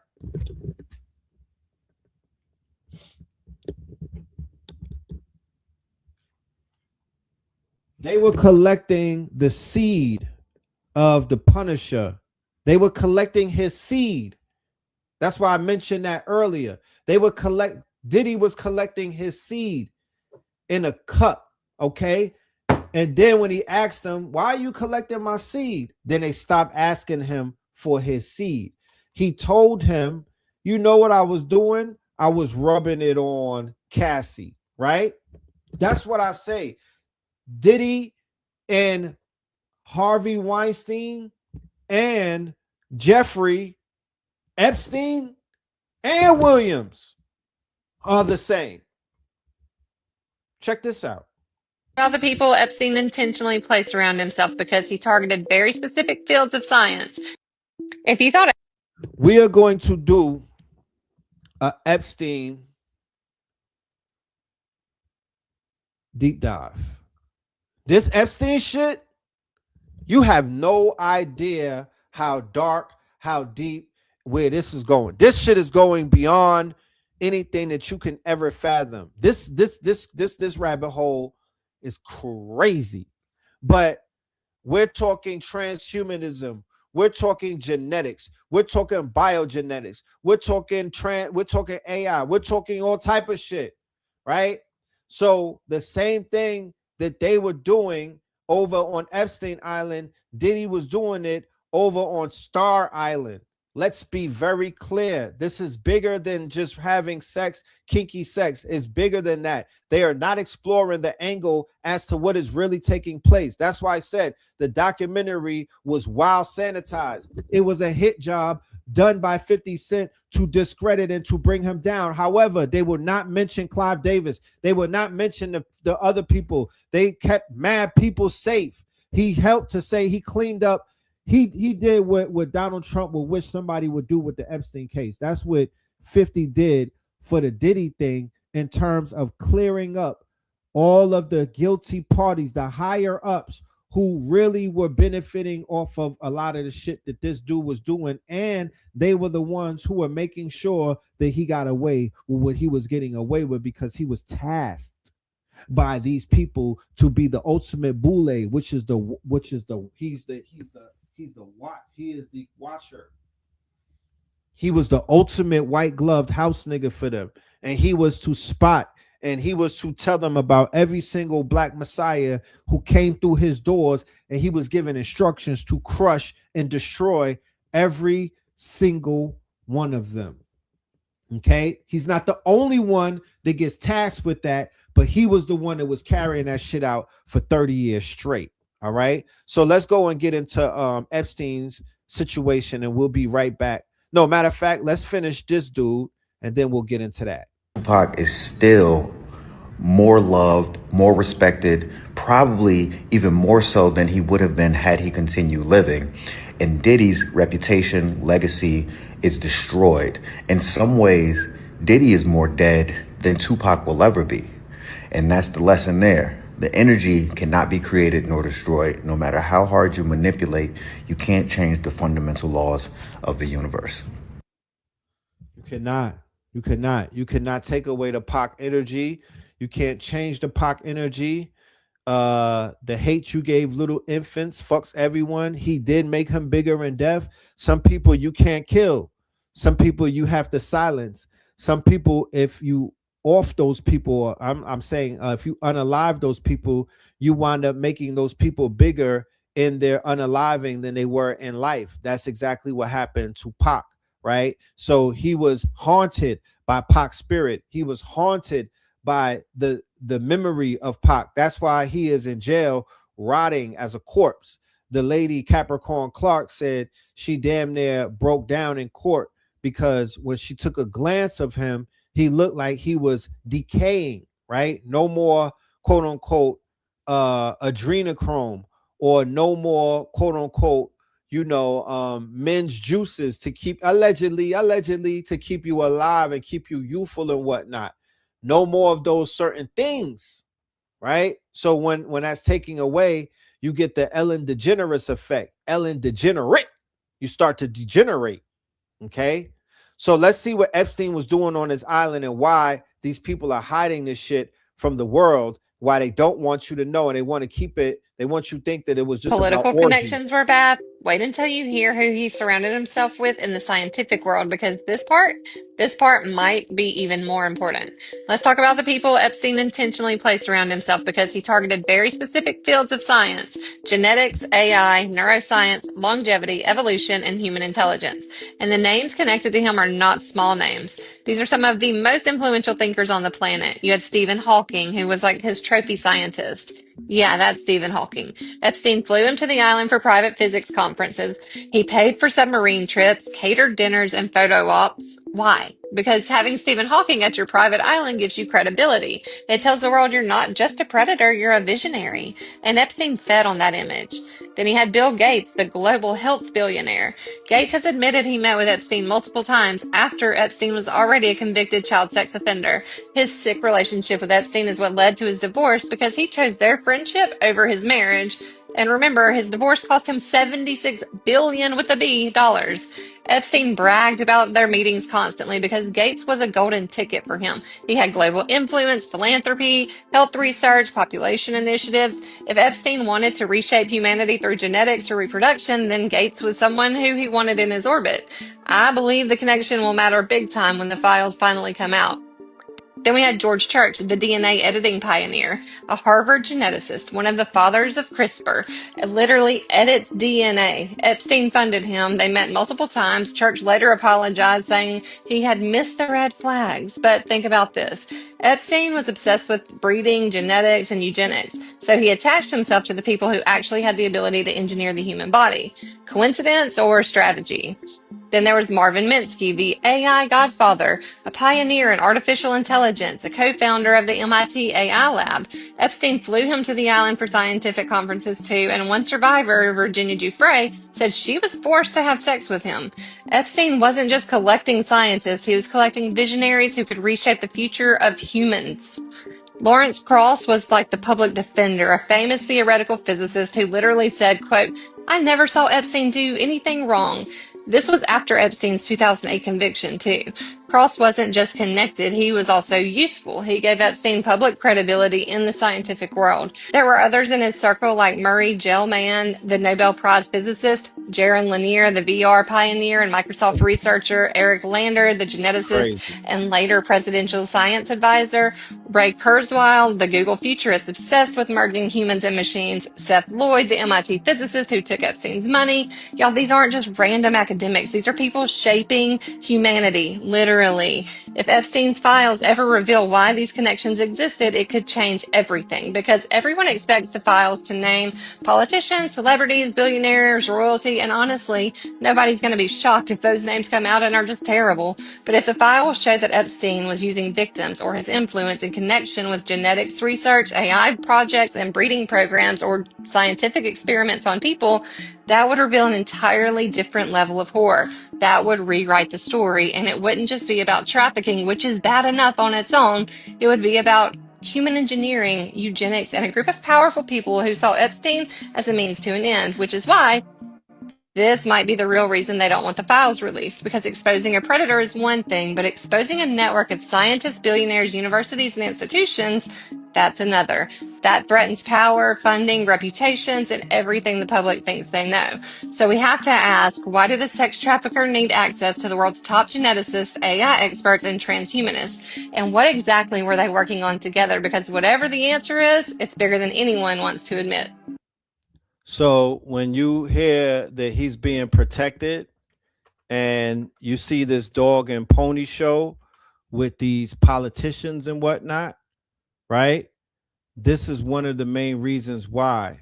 When they say it's a matter of national security, that they can't release the photos and whatnot, they're not just talking about Prince Andrew or celebrities like Diddy and all of that stupid shit. No, they're talking about it will unleash, it will uncover some of the things that are really going on. So this picture right here is what a lot of people are looking at. And this is the one that is catching a lot of attention in different quarters of the internet, right?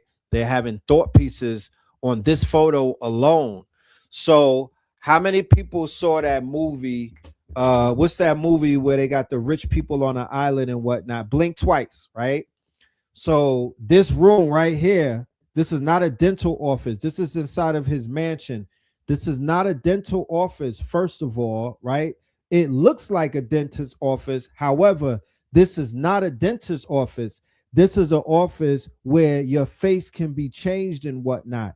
Those masks that you see on the wall, those are actually, quote unquote, made out of people's, these are made out of molds of human faces and whatnot. This is the experimentation room. Yes, this is the room where whoever will be some face-off type of shit. And I'm assuming that whoever the doctors are who are doing these ghastly experiments would be wearing those masks and whatnot. Imagine a room full of people wearing those ghastly masks doing all type of human biogenetic experiments on young women, because that is exactly what Jeffrey Epstein was into. He was writing about repopulating civilization and shit like that with a super sperm. All right. So this shit is some real shit. This is what they're covering up. They don't want you to know about that aspect of the island. So they're going to give you all of the salacious things and things of that nature. Okay. So focus on these masks, because they're going to come back. They're not gonna bury this story and whatnot. So he has power and deception, right? Written on a blackboard. Music, time, right?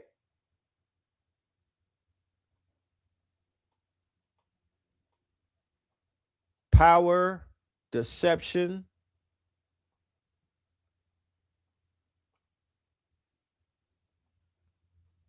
So imagine the pictures that they're not showing you, but these are some of the ones that they did release. But it's these faces right here, and it's this room, okay, that has caught a lot of people's attention, because it falls right into the video that we were just watching about the ties that he has to eugenicists, okay, and these quote unquote scientific. And when we go down this rabbit hole about transhumanism, dark enlightenment, we're gonna be talking about Curtis Yarvin. Here I'm talking about, we're gonna be talking about Nick Land, transhumanism, accelerationism. You know what I mean? We're going there. You know what I'm talking about? We're going all the way to the far rights, my nigga, all the way into the Antarctica. Okay, so that's coming. Shout out to Candace Owens, nigga. Yeah, but we about to cook these. Yeah, we about to cook some sauteed crackers. You know, y'all gonna stop playing with us, because they're literally playing with us in our face. Facts. Check out what Gene said about Diddy. Being this all this red, this dude is a demon, bro. Dude is a demon. That dude was possessed with some kind of demon, man. He was. He's possessed with some kind of demon. Want to be in this all this red, this dark rooms with the music blasting. It had to be a certain temperature, a certain type of music for the vibration they were saying. Come on, bro. And I don't care what nobody say, man. And like, when people still talk and keep on talking, if that priest ever come out and he talking, if people keep talking, you'll find out that a lot of shit that Gene Deal has said has been the truth and nothing but the truth. I was there. I was there when that priest or whoever he was rubbed that stuff on his head, put his hand on top of him, told him to grab the bird out the cage, the white dove, and he threw the dove in the air, and the dove acted like he ain't have no wings and hit the fucking ground. Boom! What? That motherfucker start walking my way. I'm looking like this, bro. I'm like, there's stories about him in Central Park, right? Even in a documentary, he's staying near Central Park. You know, he's staying near Central Park. Where's the London Hotel, right? But he's staying in. How long did Gene work for him? He worked for him not that long. I think he worked for him up until the shooting that took place at Club New York and whatnot, right? But they talk about him going into Central Park. And then even in a documentary, Capricorn Clark says that he brought her to Central Park and was like, yo, if you ever cross me, I'm going to leave you in this park right here. Somebody's going to get you in this park and you're never going to come up out of here. So they was in Central Park doing their little rituals and whatnot. You know what I mean? Whoever he was tied in with. But yeah, let's go. In the house, they have a lifelong friend. I have never seen a documentary tear apart somebody's entire humanity like this one has. It starts by going after Diddy's manhood, questioning his masculinity by saying there's no man in the house. They have a lifelong friend come and say, well, I learned how to ride my bike from my father. Sean didn't have that, insinuating that his friends that had father figures had to raise him. This documentary also insinuates something else. There's a specific part where his mother says that she has to work at an after-hours club. That's insinuating something without saying it out loud. They say that his mom had a lot of Donna Summers playing in the house, insinuating that there was a lot of booger sugar and nefarious activity. One of his lifelong friends is quoted as saying Janice knew how to throw a party. Janice is his mother, insinuating that there were Johns and adult workers there. There's even a part where they say Sean and his friends were made to dance for adults. Sean was picked on. He was a herb. He didn't know how to fight because there was no man in the house. Sean's father is dead. His mother has to raise a man. She has to teach him how to fight. She's not raising a princess. That's her prince. If somebody puts their hands on you, you make sure they don't do it again. He doesn't get love from his mother. Sean is shaped by pain, not by love. Joy Dickerson Neal is shown as one of the first victims of Diddy. A man that's shaped by pain is inflicting it on others now. City College happens, he overbooks, and 9 people are trampled to death. A man that's raised by pain is inflicting it on others. They attack his loyalty. He's going into the office every day and flirting with the receptionist, who happens to be Kim Porter, who happens to be Albie Shore's girlfriend. He forms a fake friendship with Eric Sermon so that he can get close to Eric Sermon's girlfriend, Misa Hilton. Andre Harrell literally gives him a place to live, and he has to eventually fire him from Uptown Records because of how deceptive and conniving he is. They portray him as violent, beating up Misa Hilton in the middle of the street to the point where strangers have to get involved and pull him off of her. He's jealous of the relationship that Biggie and Tupac have, to the point where allegedly he's involved in the first attempt to take Tupac's life. And there's even debate on whether or not he had something to do with Tupac's eventual death. He's only a friend when the lights are on and the cameras are flashing. Outside of that, he's undercutting Biggie every step of his short career. Rolling Stone wants to put Biggie on the cover. Diddy says no, and after Biggie dies, he takes the cover for himself. Diddy is not paying his artists like Craig Mack. There's even a story where Craig Mack is nominated for a Grammy, but he's broke. He has no money in his bank account. His wife has to borrow money from her father in order to make ends meet. Meanwhile, he has to borrow and pay back money to Diddy, who pulls out a roll of money and gives him one singular $100 bill so that he can make it to a performance. If 50 Cent's goal was to malign the name of Diddy, he did it with this documentary. Everyone from childhood friends who knew him when he was a toddler to former lovers to business partners all said the same thing. Diddy wasn't shit. Well, that's kind of the documentary in a nutshell. But yeah, he did break it down. These are the points that were being picked on. These were the quote unquote the subtleties, right? Uh it's an excellent hit job. If anybody wanted to learn how to take a nigga down, you feel me? Then you definitely need to watch this. It's not the best hit job that's been done, but it achieved what it did, and what that was to sink his stocks, so he can't come home and launch an IPO, right?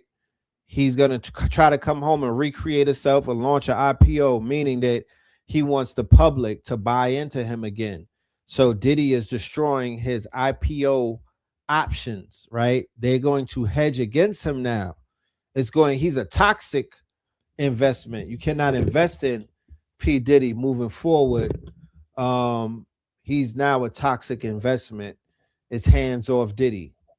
And then of course, lingering in the wings is whether he'll get indicted once Keefe D gets on that stand and starts singing like a canary in the Tupac murder trial that's coming up very soon. Okay. Yeah, but his comeback story, Diddy ruined 50 ruined Big Meech's comeback story, destroyed his possibilities, his chances. You haven't even heard from Big Meech, and he destroyed Diddy's as well, right? And we know that Diddy is protecting, we know that 50 is protecting the higher ups. We know that 50 is still a worker who's protecting people in higher positions. So we just want to put that out there. We want you to be clear about that. Ever name he went by at one point. All these. So here comes the overseas shock. Here comes the I can't believe it's not butter. Let's not all pretend that we didn't grow up admiring Diddy, Puff Daddy, whatever name he went by at one point. All these names. We all, if you grew up in like hip hop culture, especially American hip hop culture, he was at the forefront. Does anyone else feel like they're mourning a part of themselves, if that makes sense? Like, does anybody else feel that I literally grew up on this person? I grew up also on a culture that he created, like that ghetto fabulous culture. Any artist that I resonate with or that I love and adore is because of him. Mary J. Blige, Usher, SWV, Total. He had a very strong influence in all of my favorite peoples that I literally adore. So I'm not gonna lie, hearing this news has kind of like really rattled me, and really been like, and seeing it and reading all of what he's put people through has really rattled me. Seeing that video really rattled me. I'm not here making excuses for him, not even in the slightest. I've read those things and it's actually made me quite like look at him like it should do a lot in a different way, and made me really just be like, ugh, if that makes sense. Like, oh, really? Is that really what you was about? And like, the person that we saw, or the person that we all kind of grew up like almost like not idolizing but admiring, because let's not all pretend that we didn't grow up admiring Diddy, Puff Daddy, whatever name he went by at one point. All these names. We all, if you grew up in like hip hop culture, especially American hip hop culture, he was at the forefront. So for me, hearing this stuff and reading this stuff, it's like I wouldn't go as far as to say like identity, like questioning my identity, because it's not that a lot of my aesthetic has been built off the women for the 90s, and he had a strong influence on those women in the 90s. So yeah, a part of me is a bit like, ooh, like how much of that was them, or how much of that was you like controlling them, or how much was it because they wanted to do it? Yeah. So she was able to articulate a point that I was making, right? And what that point is that he is looked at with reverence outside the borders of America, even more than in America. I want somebody because they was like, yo, I'm 20 some odd and I wasn't affected. All right, cool. Who are you impacted by? Right? If you could tell me who you impacted by, I could still show you how Diddy got something to do with that. Because at this point, 30 years later, of course, that the younger, it's not him affecting the generation. He already affected. Remember, the people that are inside of the industry, meaning that the majority of the people signed to these labels have to come to New York, or you got to go to LA. You got Hollywood, and then you got Madison Avenue. The people that's in those offices running things, the A&Rs, the execs, right? The top dogs, where did they come from? Who put them in place? What era do they come out of? Right? So the people that's cutting the checks, the managers, the ones that are behind the camera, the ones that are really pulling the strings, they mostly come from the New York industry. They were Puffy's interns. They come through the Puffy cycle, bro. He been cooking niggas for damn near 30 years. He been turning out interns, turning out hiring certain people. That person hires other people. You know, it's a web. It's a web. It's a web. It's an intricate network at this point, right? But the music industry of today is ran by Bad Boy, Rockefeller, Def Jam employees who leveled up and got and ranked up. They ranked up over the years and whatnot, and now they run things. You know, now they run things, but they're influenced by this man who created a blueprint that nobody has successfully come forward and replaced that blueprint. No one. You give me a name. Give me a name. Who replaced the blueprint? He don't gotta be. He wrote the blueprint. So if somebody is functioning on his operating system, then what is, you know what I'm saying? He's an architect. So who would you say came and replaced the blueprint? And I'm going to show you that that's his son. You know what I mean? I'm going to show you that's one of his sons. Show me a name. Give me any name. And I'm going to be like, I'm going to show you the flow chart where that's his son. That nigga, don't even say Birdman. We don't even go there. Like, there's a connection. They was locked in. They was locked in, super locked in. And the Birdman rumors is crazy. So Master P pops out immediately after Tupac dies on the back of the Source magazine with the West Side. He's not a West Side nigga. He was Hummerstein. He's from New Orleans. He cloned Tupac Shakur, but Tupac Shakur body wasn't even cold. And your man, Percy Miller, was out there cloning him. Who remembers that? Who remembers that? The back of the Source magazine in the graveyard. Him and Master P, him and C Murder cloned Tupac and was never anything like a Tupac. All they took was the bandana and was not. Niggas said, "Come on, son." Like I said, I'm a historian. I do this. I talk. Listen, I talk the way that I talk because the receipts, my nigga.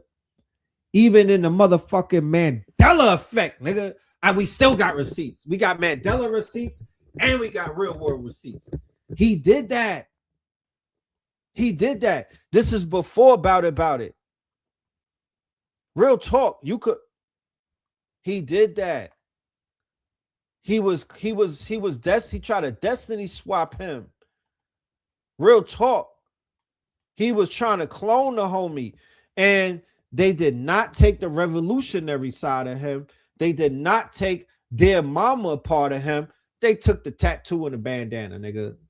And then Ja Rule pop out. He's a fucking clone. And then DMX is a clone. All of these pop clones.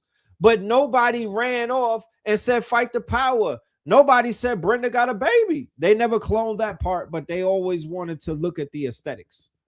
Yeah. Yeah, that really happened. Yeah, that really happened. Red, get into the Brooklyn influence to Atlanta with Foxy Brown and her brother, Pretty Boy. Pretty Boy comes to Atlanta with the Ferrari. Pretty Boy and Scar, right? Scar is the same person from the New York night in 2000 who throws the money in Puffy's face and Sean's face inside Club New York, and they have a shootout. That's Scar from Brooklyn, who's dead now. But Scar and Pretty Boy Gav, they come out to an ATL like 98, 99. They got Lambos, they got Ferrari, they got foreigns, they got Lambos and shit like that. Niggas never seen that before. And that starts that era right there with a you know what I mean? They Big Meech and them niggas look and see that. Oh shit, niggas got Lamborghinis, Ferraris? Really? How they did that? You know, shit like that. But all of that, you know, Pretty Boy is a Diddy clone. Shout out to Gav, but he's a Brooklyn Diddy. You know what I mean? So Gav on Hate Me Now. You know what I mean? That's Gav. You know what I'm saying? And him and Diddy is on the track and they're fucking cloning one another. He's cloning him. So he might have wrote for him or something. I don't know. But yeah. You know? So once again, Diddy influences people in New York to clone him. Kenny Burns, Old Diddy, motherfucking Gav. And there's a bunch of niggas that was Diddy clones. You know? Yeah, Hove is a Diddy clone. Because a Diddy is not a Hove clone. You saw the story. The story was told. You can't start a movie. Like imagine there's a movie in the movie theaters and there's an actor that comes in the movie an hour into the movie, but you're trying to say that's the main character. How could that be the main character when the movie started with this nigga? He's the main character. He's the main character. And a lot of these other people are supporting roles. This is his movie. So when you see him dying and when you see him being the reckoning is taking place, what's the reckoning mean? You have to reckon with the fact that you were bamboozled. We have to reckon with the fact that we let a demon in. We have to reckon with the fact that other people has been possessed as a result of some of this demonic behavior that these artists are partaking in. It has repercussions. It does. It has repercussions, y'all. You know what I'm saying? Our people are under demon possession all around the world. Not to say that this is the nigga that did it, but there was a culture that was created that helped to exasperate a demonic spell. And when we look into it, what do we see? That these short hat, these small hats who was Pinocchio in these niggas, right? Liar Cohen, Clive Davis, they was Pinocchio in black men. Okay? Because they were the Geppettos pulling the strings.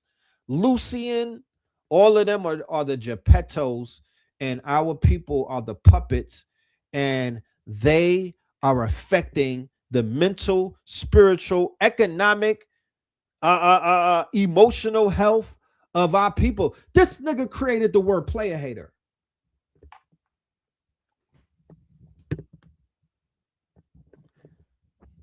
He created the word player hater. We didn't even have a word for that. You know what I'm saying? We wasn't calling people haters back in those days. He was the one who coined that phrase. He did. But check out what Sis is saying. Sis is going in, right? Because yeah. All right. The eyes are the window to the soul. The eyes will tell on you every time. And I do believe that this man is a high-level warlock, and I do believe that there are a legion of demons housing this man. That's why he was able to get away with stuff for so long. Biggie, Tupac, sacrifices for him to gain money and power. And it's so funny how after Biggie passed away is when he launched his rap career, and the rap career was fueled behind the death of Biggie. He was a destiny swapper, constantly looking at the gifts other people had and taking them spiritually for himself. But the moment during the documentary where I knew that this man was a full-blown warlock was when that streetwalker, the male streetwalker, said that him and Cassie used to collect his semen. Collect his semen for years. And he said one day he decided to ask, like, what y'all be doing with my juices? Somebody said, are we being distracted, Red? I don't think so. I can honestly say with a situation like this, if it's able to be articulated the right way and not sensationalized by people who specialize in chatty pattiness and low hanging fruit, and they're not quote unquote giving you the full picture, then yes, you probably can be distracted by the salaciousness, and you'll treat this shit like like tea. You'll treat it like rumor mills. You'll treat it like gossip. You know what I mean? However, if we're able to unpack this and look at it through mature eyes, and we're able to see this thing from a 360 perspective, if we could look at it through the lens of the eyes that the master teachers gave us, that Bobby gave us when he spoke about sex magic, that Panic talked about, that Red and Blue have been speaking about over the years and whatnot, if we're able to look at it through those lens, then we'll be able to see something on a broader scale. Because once again, going back to Stranger Things, we are looking for the host. Who the fuck is holding this parasite? Who the fuck is housing the demons that's running the show right now? Because the fucking show is a demon show in the culture right now. Let's be clear. Once again, that there's some warlocks cooking some shit up. There's some spirit cooking taking place, my niggas. There's some spells going on outside. Okay, it's a war going on outside. The demi-urge is out here urging niggas to be on demon time. So where is it coming from? Who's the source? I'm seeing other things fall apart based off of this nigga being beheaded, right? I'm seeing certain things fall the same way when Drake got hit, right? When they hit Drake up, a bunch of niggas start falling down all around like, damn, why'd you fall? Oh, shit, because you was attached to Drake, okay? Another Scorpio, you was attached to the Drake shit. Bunch of niggas dying around Diddy, right? Being sacrificed, they're being lined up, deaths of despair. I mean, everybody in the documentary looked dried up. Nobody was looking fresh. Nobody was looking rested, right? Nobody was looking refreshed. Like, I didn't see people looking like people was crying. They was in that bitch breaking down. Kurt Burrows, he had bags under his eyes that I could put a whole fucking I could put my whole table in. You know what I'm talking about? This nigga had bags under his eyes. I could take him to Walmart and bag up. Niggas was looking washed. So that's what he's doing. He's sucking the energy. He is spirit cooking. That's what the sperm is about. He is, I'm sorry, Yoto. You know what I'm saying? I'm sorry. You know what I mean? I said that. But he was out here depleting people. I know people like that. Okay? The dock is full of disgruntled employees. Yeah, well, they were disgruntled because he was out here disgruntling people, fam. Let's not blame them. Fam was out here disgruntling people. Once again, I worked in the industry. I know how people act around celebrity, right? Even inside of the workspace, they'll let a lot of shit fly, fam.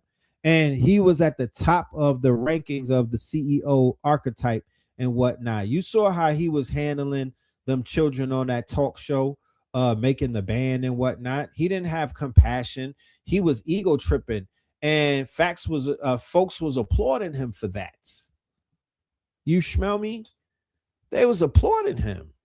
It was like they was rewarding him for being a douchebag on MTV, which is about to close down at the end of December. Thanks God, because they got a lot of bodies under they got a lot of blood on a dance floor at MTV. They were responsible for mad quote unquote fuckery. They was putting them shows together and editing them and producing, and they know about a lot of disrespect.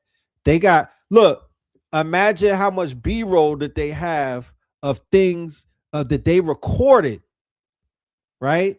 Of all of the stars who have been accused of crimes and whatnot, essays and shit. Imagine how much B-roll MTV got that they just been harvesting in their servers and whatnot. Yeah, those are that good riddance. That place needs to burn down, bro. You feel me?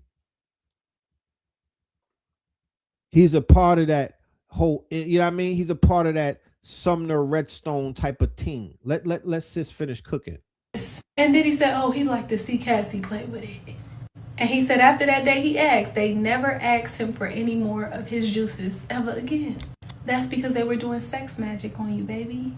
Like, we really don't be understanding how spiritual things are and how the dark realm plays on your ignorance. I pray that that man finds the Lord, prays and fast and undo everything that was done to him. Because y'all have to understand that when we do things, when we put ourselves in situations, and even when we let people put spells on us, it does not only affect us, it affects the generations to come.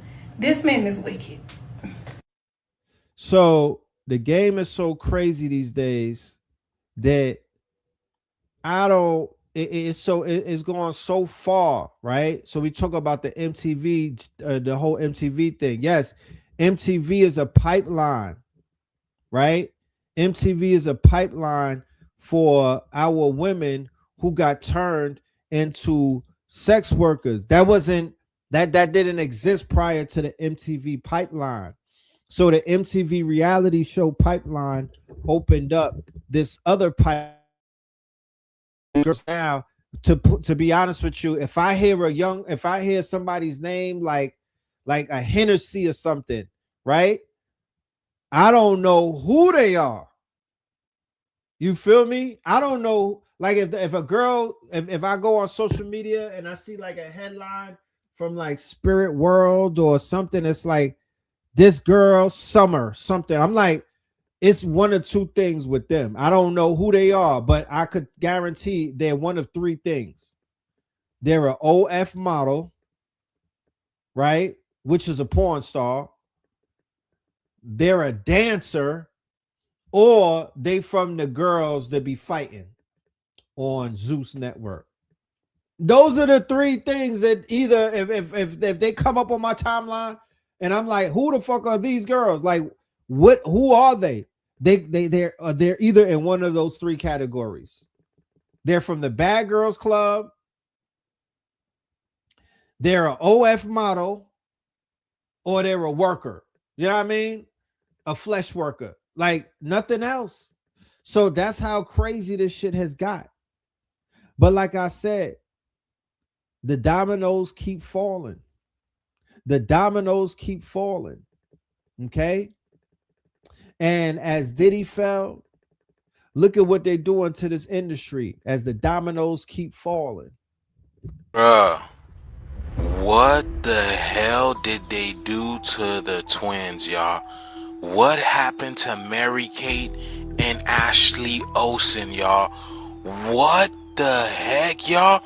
Bro, these celebrities are something else. They are doing something to these people, y'all. This is beyond me, man. These people look like the very first cavemen. Are you kidding me, bro? What is going on here? So can we all agree that everything is going downhill right now? Because all the celebrities are looking cooked. Hollywood is shutting down. The music industry is crap, man. The movies are not hitting like they used to anymore. Like, we're literally waking up from this illusion, and all of this was part of the illusion, y'all. Like, it's crazy how they are changing so much, man. Every person that we grew up with or that we know that we watch on television has changed exponentially. They even got them rocking all the gold, man. Like what? Like, is this part of the golden age? You know, the golden dome, that whole Donald Trump thing. Like, this is crazy. Hollywood is doing way too much, man. They got these girls looking like the troll dolls. Like, y'all remember them things, the troll dolls? But I heard this is Louis Vuitton's new cover for their Christmas magazine. They're really trying to get y'all to go out there and go all out and buy some stuff, because they're giving you twins this year. Like, y'all see that? Like, nobody's buying stuff, so they decided to give you twins. The 2-for-1 deal. Very interesting times that we live in, y'all. Let me know what you guys think about this. The shift is here. Let's get it. Peace in. Oh, we got more. Go, if you told me that this guy right here was gonna wash up and fall off, crumble under all pressure and lose his respect and the empire that he built in the rap game, I would not have believed you. You told me this guy was gonna stop making music, start learning how to skate, and start hanging with internet stars, I wouldn't believe you. You told me Pluto was gonna fall off and get old and cut off his hair, I wouldn't believe you. You told me Lil Yachty was still corny in 2025, I'd believe you. You told me Pretty Flacco hasn't dropped an album in 7 years because he's too busy putting babies in Rihanna, I wouldn't believe you. If you told me that Mr. Slaughter Gang himself was British and then got deported for being British and then came back and disappeared, I would not believe you. What is 21 Savage even up to nowadays? You told me that Kodak Black was a drug addict, I would believe you. If you told me he came back and became super handsome, I would not believe you. If you told me that Takeoff passed away and the Migos separated, I would not have believed you. If you told me that Travis Scott would chase and secure bags after bag, including but not limited to Oakley and Barca, I wouldn't have believed you. If you told me that Drake would fall off after losing a beef to Kendrick and becoming a gambling addict, I would not believe you. And if you told me that of all people, Playboy Cardi would go on to become a fruity vampire, a rock star, and would have a relatively drama-free, beef-free career, I would not have believed you. The rap game has changed. We're getting old. And who would have thought that Cardi would end up the one on top? So it's crazy how in the span of about a year or two that the whole culture died, right? This is a part of the Great Fall series, ladies and gentlemen. You know what I mean? This is a part of the Great Fall series. This shit has fallen in ways that you could have never imagined, right? So yeah, oh, how have the mighty have fallen. You feel me? Watch the party die. Okay? Like, who could have known that this was a clean sweep? No weapons were even fired. No animals were harmed and whatnot. But this shit has definitely fallen and whatnot. Inside of what they call the attention economy, that shit has crashed. You know what I mean? They're vying for attention. They're dying for attention. They're killing for attention. They're lying for attention. You know what I mean? They're even spying for attention. Okay? But check this out. You think it's hard on us today? Imagine what was going on back in our parents' day. Now, I don't know if it was the water back then. I don't know if it was the coal mines or General Motors in Detroit. But the women in the 70s and 80s were looking amazing. Wheezy Jefferson looks amazing at 58. George Jefferson Sherman, at 37, he looked like he was 58. John Amos and I are the same age in this photo. Meanwhile, Florida looks great at 54. But you know what's crazy? My mom would show me photos from her yearbook, her high school yearbook in the 70s. And I'm like, there's no way these dudes are 19 with the big chopped sideburns like that. For instance, I'm hearing Teddy Pendergrass was 17 when this photo was taken. Possibly. Meanwhile, this was Will Smith at 34. Same age as John Amos in the other photo.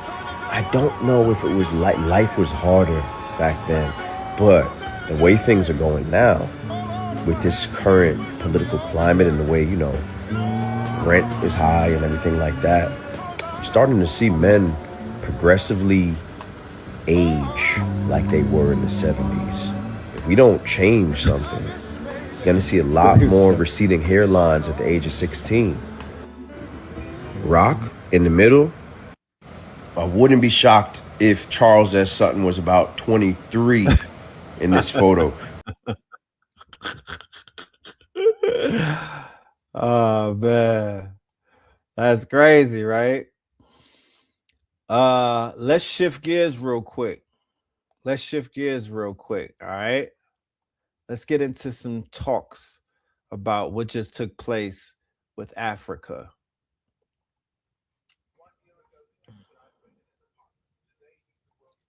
Matter of fact, no, before we do that, let's get into this because we talked about this the other day. So let's chop this up real quick. Any more dystopian than this, or have we reached our peak? I'm betting in the global news. What could possibly go wrong there? Insider trading was already vociferous enough, but you expect me to believe the man that can't keep war plans to himself in his Signal group chat is not going to look at a betting market and let people know what he's going to say during the National Defense Forum? And it gets even more nefarious because now we can bet on war from the comfort of our own home. Yeah. Will Russia capture Lyman by December 31st? Does that not sound inhumane to you? These are people with real lives. Like, people live there. That is a city with civilians. That's the thing, like, I'm all for Gladiator Fridays because those people suck. They have done heinous Mephistophelian crimes. March Fair, you guessed it, death. Upper room, we sending them a little bit early. Actually, lower room. Hell, hope they dress cold, as always. But now, we're talking about real life things. And you don't think there's going to be people that manipulate it? Because one thing I've learned, people that have shit tons of money and stupid money do a lot of stupid, inhumane things. Sniper tourism, for example. And you don't think people are, oh, wait, they're losing? Well, yeah, what if we just send 50 million to them, give them some drones and missiles, then they'll come back. And we can bet on their ass.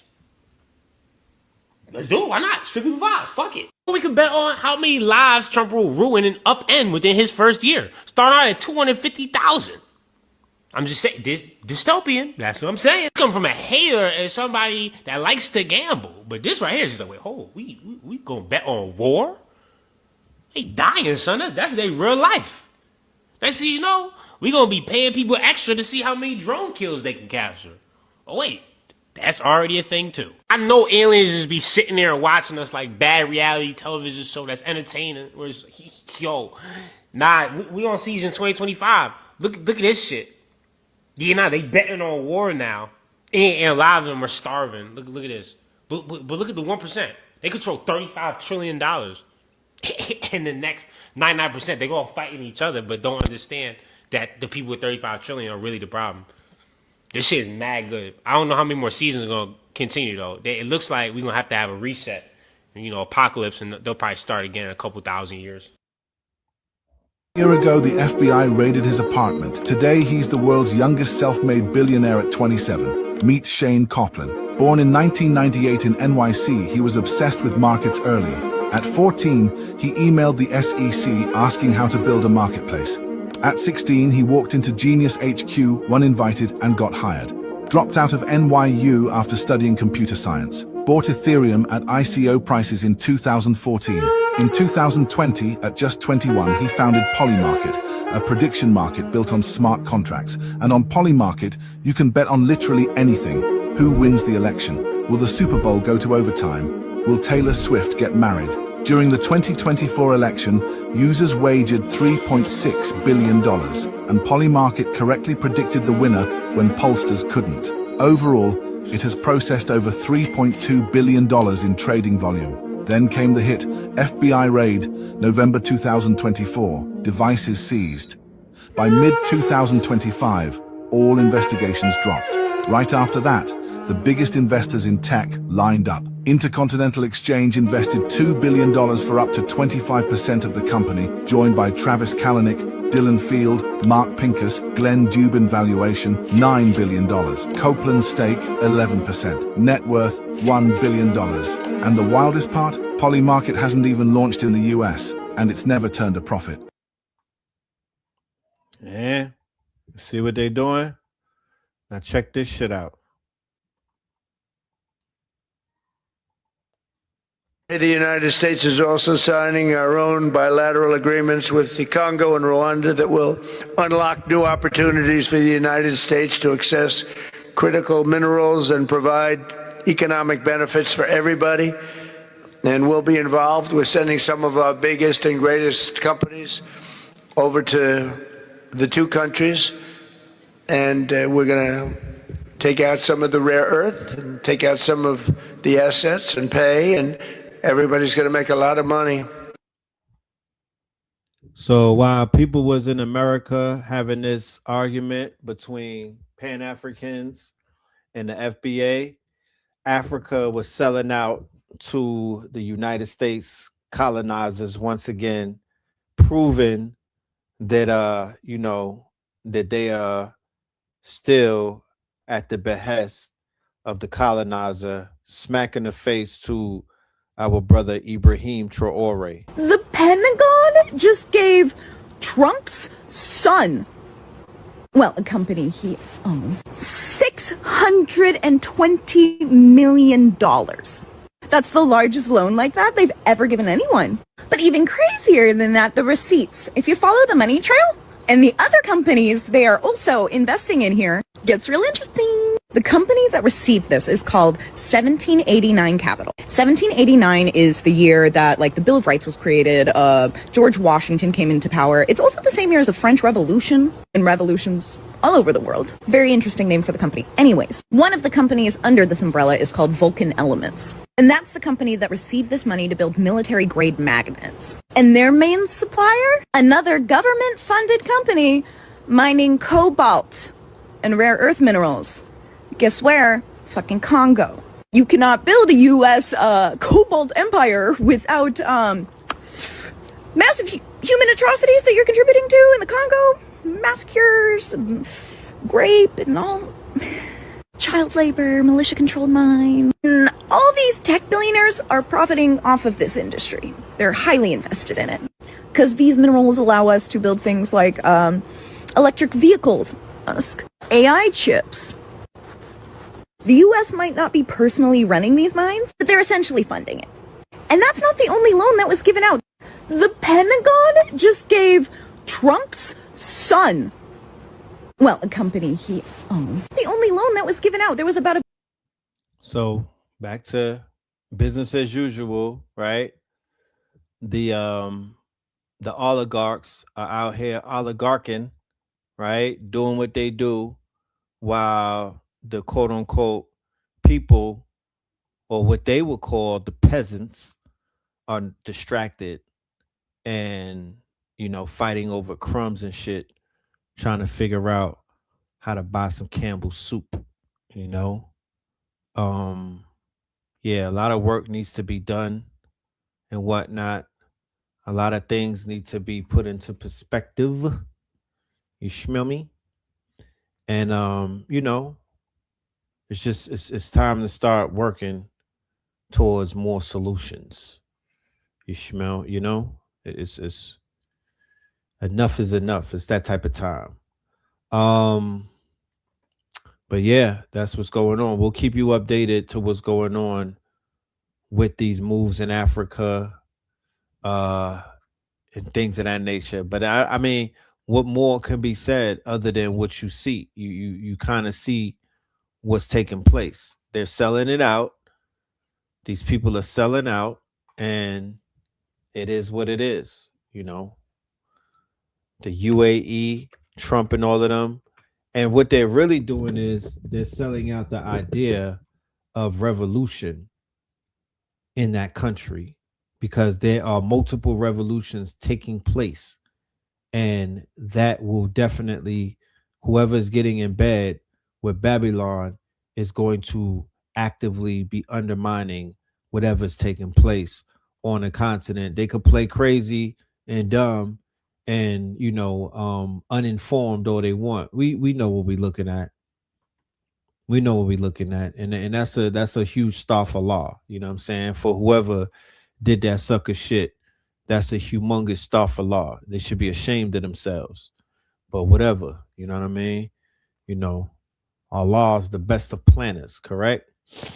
All right. So I'm gonna end this show with a world premiere of a song that we just dropped. This is a song that I did with some of the young gods in New York, and it's called Shark Tank. All right. So I'm gonna debut this. This is on the channel. Shout out to everybody that left a comment under the video, checked it out, shared it, shit like that. We will be back tomorrow. Techno Tuesdays, me and Spin City. I do want to remind the family that we have an event coming up at the end of the month, the winter solstice event. We got Rasbin, Ra Aku, we got Bitcoin Bully and Spin. There's a Friday, Saturday, and Sunday event taking place at Spin City headquarters in Atlanta, Georgia, East Point, that is, December 19th, 20, and the 21st. December 19th, 20, and the 21st. We're going to be on 44 acres of land that our good brother is managing. It's going to be monumental. It's going to be dealing with AI, real estate, crypto, Web3, a bunch of shit. So just look out for the promo. That's all. We rolling everything out. Shout out to Ras Ben and shout out to Ra Aku. They're going to be doing something on that Sunday. Just dealing with wrapping the year up and giving a forecast moving into 2026. We will be live streaming the event as well. So y'all can get it if you're not in town, because we know how it is these days traveling. So check this out, man. All right. And we out. All right. Shark Tank. Track. Yeah. The guards is in the building. What makes them sharks? Rap guard, A-Dog. What they know? I'm a shark in the tank, big fish, big bank, no fear, no doubt, inspiration and faith, knowledge of self, dedicated, I'm great. I'm a shark in the tank, yeah, shark in the tank, big fish, big bank, no fear, no doubt, inspiration and faith, knowledge of self, I'm dedicated, I'm great, I'm great, I'm great, I'm great. The YNs need a hero and a father figure, someone that he could talk to like a barber nigga. I don't like to bother niggas or harbor niggas. About that action like the Mississippi Harbor niggas. Book smart like a Harvard nigga. Skull and bones like I starve a nigga. For peanuts, I want George Washington Carver nigga. Early birds get the worm like a Marva nigga. Tell anybody asking that the marvelous eating guava nigga. If there's a problem, I will solve a nigga. Really Yoda 3 stacks, I will solve a nigga. My juju pouch is even more valid. Poor Alice, I'm your pusher that will empty the clips. That's more malice. Who let the peasants through the front door of the Moors Palace? Heart light as a feather. What's a hookah to a floor challenge? Shark in the tank, big fish, big bank, no fear, no doubt, inspiration and faith, knowledge of self, dedicated, I'm great. I'm a shark in the tank, yeah, shark in the tank, big fish, big bank, no fear, no doubt, inspiration and faith, knowledge of self, I'm dedicated, I'm great, I'm great, I'm great.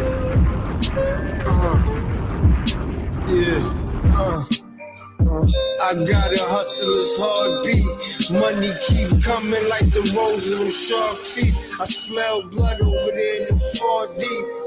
Miles away on the Palm Beach. My life should be on the discovery. Rub me the wrong way. Daddy cut your flesh. Big Mac with dog, fuck your set, cause and effect. Big shark in the midst of nest. In the bucket hat, Harlem aura in the haze. While you submerged in the cage, observing the great. A big shark swimming to the money, getting to the bag. To this day, fucking fags. You know, niggas getting in all the time. To this day, shit, I get money on the strip. You already know she ain't fucking with you strips. Big sharks, you can suck my dick. To this day, up in this bitch. Shark in the tank, big fish, big bank, no fear, no doubt, inspiration and faith, Knowledge yourself, dedicated, I'm great. I'm a shark in the tank, yeah, shark in the tank. Big fish, big bang, no fear, no doubt. Inspiration and faith, don't drown. Knowledge yourself, the rap I'm dedicated, I'm great. I'm great. Giant, but they awoke me. Humble, but they provoke me. Like an ice bath, I'm so icy. To this day, let's get to the right math. All equality. Each one teach one, get as far as me. Get at me, dog. I'm talking philanthropy. I had to open the door for this dynasty. Emperor, find the women, grade A tree. Ain't no faking in the culture for thee. Ain't no fake. I need that land and that mule B. I'm worth more than millions. Look at the treasury. I take that EBT, but I'm thinking sovereignty. You thinking gang bang, I'm thinking army. Wipe out family trees, you think of harming me. If you don't plug me in, I'ma have to plug you out. I could go corporate route or thug it out. So much war going on, they like, what's the love about? So much war going on, they like, what's the love about? I could take the route just, or I thug it out, or I could mix it up. God is love, man. Ain't let you figure it out. Those are house niggas, we are house flippers. Those are mouse niggas, we keep it tucked like the couch zippers. Hit your girl in them coach slippers. In Miami with the Dolphins, the coach flipper. In Miami very often I approach strippers. If they look like angels, I invoke scriptures.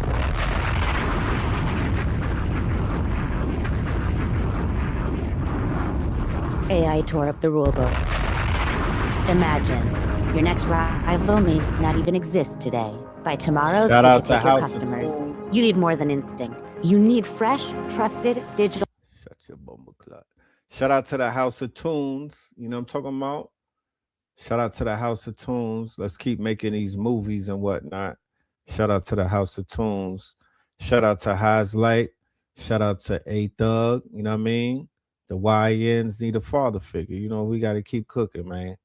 So, like I said before, more music moving into 2026, more music, more sounds. You could find that on that's streaming. You can find that on the streaming platforms. Just put Shark Tank in there. But yeah, we're gonna keep it moving, y'all. So with that being said, we up out of here. Peace, love, and light to the family. We will see you on the next go around tomorrow. All right, 1,000. Niggas in crypto, diamonds is dancing like they up in disco. You niggas in fist pump, you stay up and dip low. You niggas stay up and get low. Heard you way up in Frisco, and you say what the heck so. Every player gets snipped out, acting gay up in Cisco. Might take the day off and play up at Mistos, causing chaos and play up Calypso. I pause in kitchens and caused addictions. I pause prescriptions and cause inflictions. Lil Bixby playing in stores in Brixton on the dark web. You gotta pause every doors, cause encryption. Tesla engines, pause the pistons. I seen every floor I leave sore and listing. For that action, they sponsored the Bronson. They was hooked on that shit like Johnson and Johnson. That freeway, Ricky Ross, straight out of Compton, straight out of Bompton. Red on blue, violence in the land. The projection of the will, the perfection of the kill, the reflection of the pills. I'm a frontline soldier, I'm no doja. These crystals not for focus in crypto. Diamonds is dancing like they up in disco. You niggas in fist pump, you stay up and dip low. You niggas stay up and get low. Heard you way up in Frisco, and you say what the heck so. Every player gets snipped now, acting gay up in Cisco. Might take the day off and play up at Pistols, causing chaos and play up Calypso. Hickory dickory down, hit a lick, put the sticky in the box. When the blicky get hot, lick off a shot. Heavy in the pedal, we slip off a knot. Heavy in the ghetto, they crib walk a lot. Crib walk the crypto, lift off the stocks. Drips off the crystal and pots. Disco rods in the blocks on my chain from the crystal shop. In the light, air lift off the rock. Toe from the right chain on my block. White paint on my socks. White paint on my socks. Hickory dickory dock. Hit the lick, put the sticky in the box. When the blicky get hot. Lick off a shot, we lick off a shot. Pay us in crypto. Diamonds is dancing like they up in discos. You niggas in fist smoke, you stay up the dip though. You niggas stay up and get low. Heard you way up in Frisco and you say what they Hicks-Os. Every player get slips now. Acting gay up in Cisco. Like take the day off and play up the pistols, causing chaos and play up Calypso.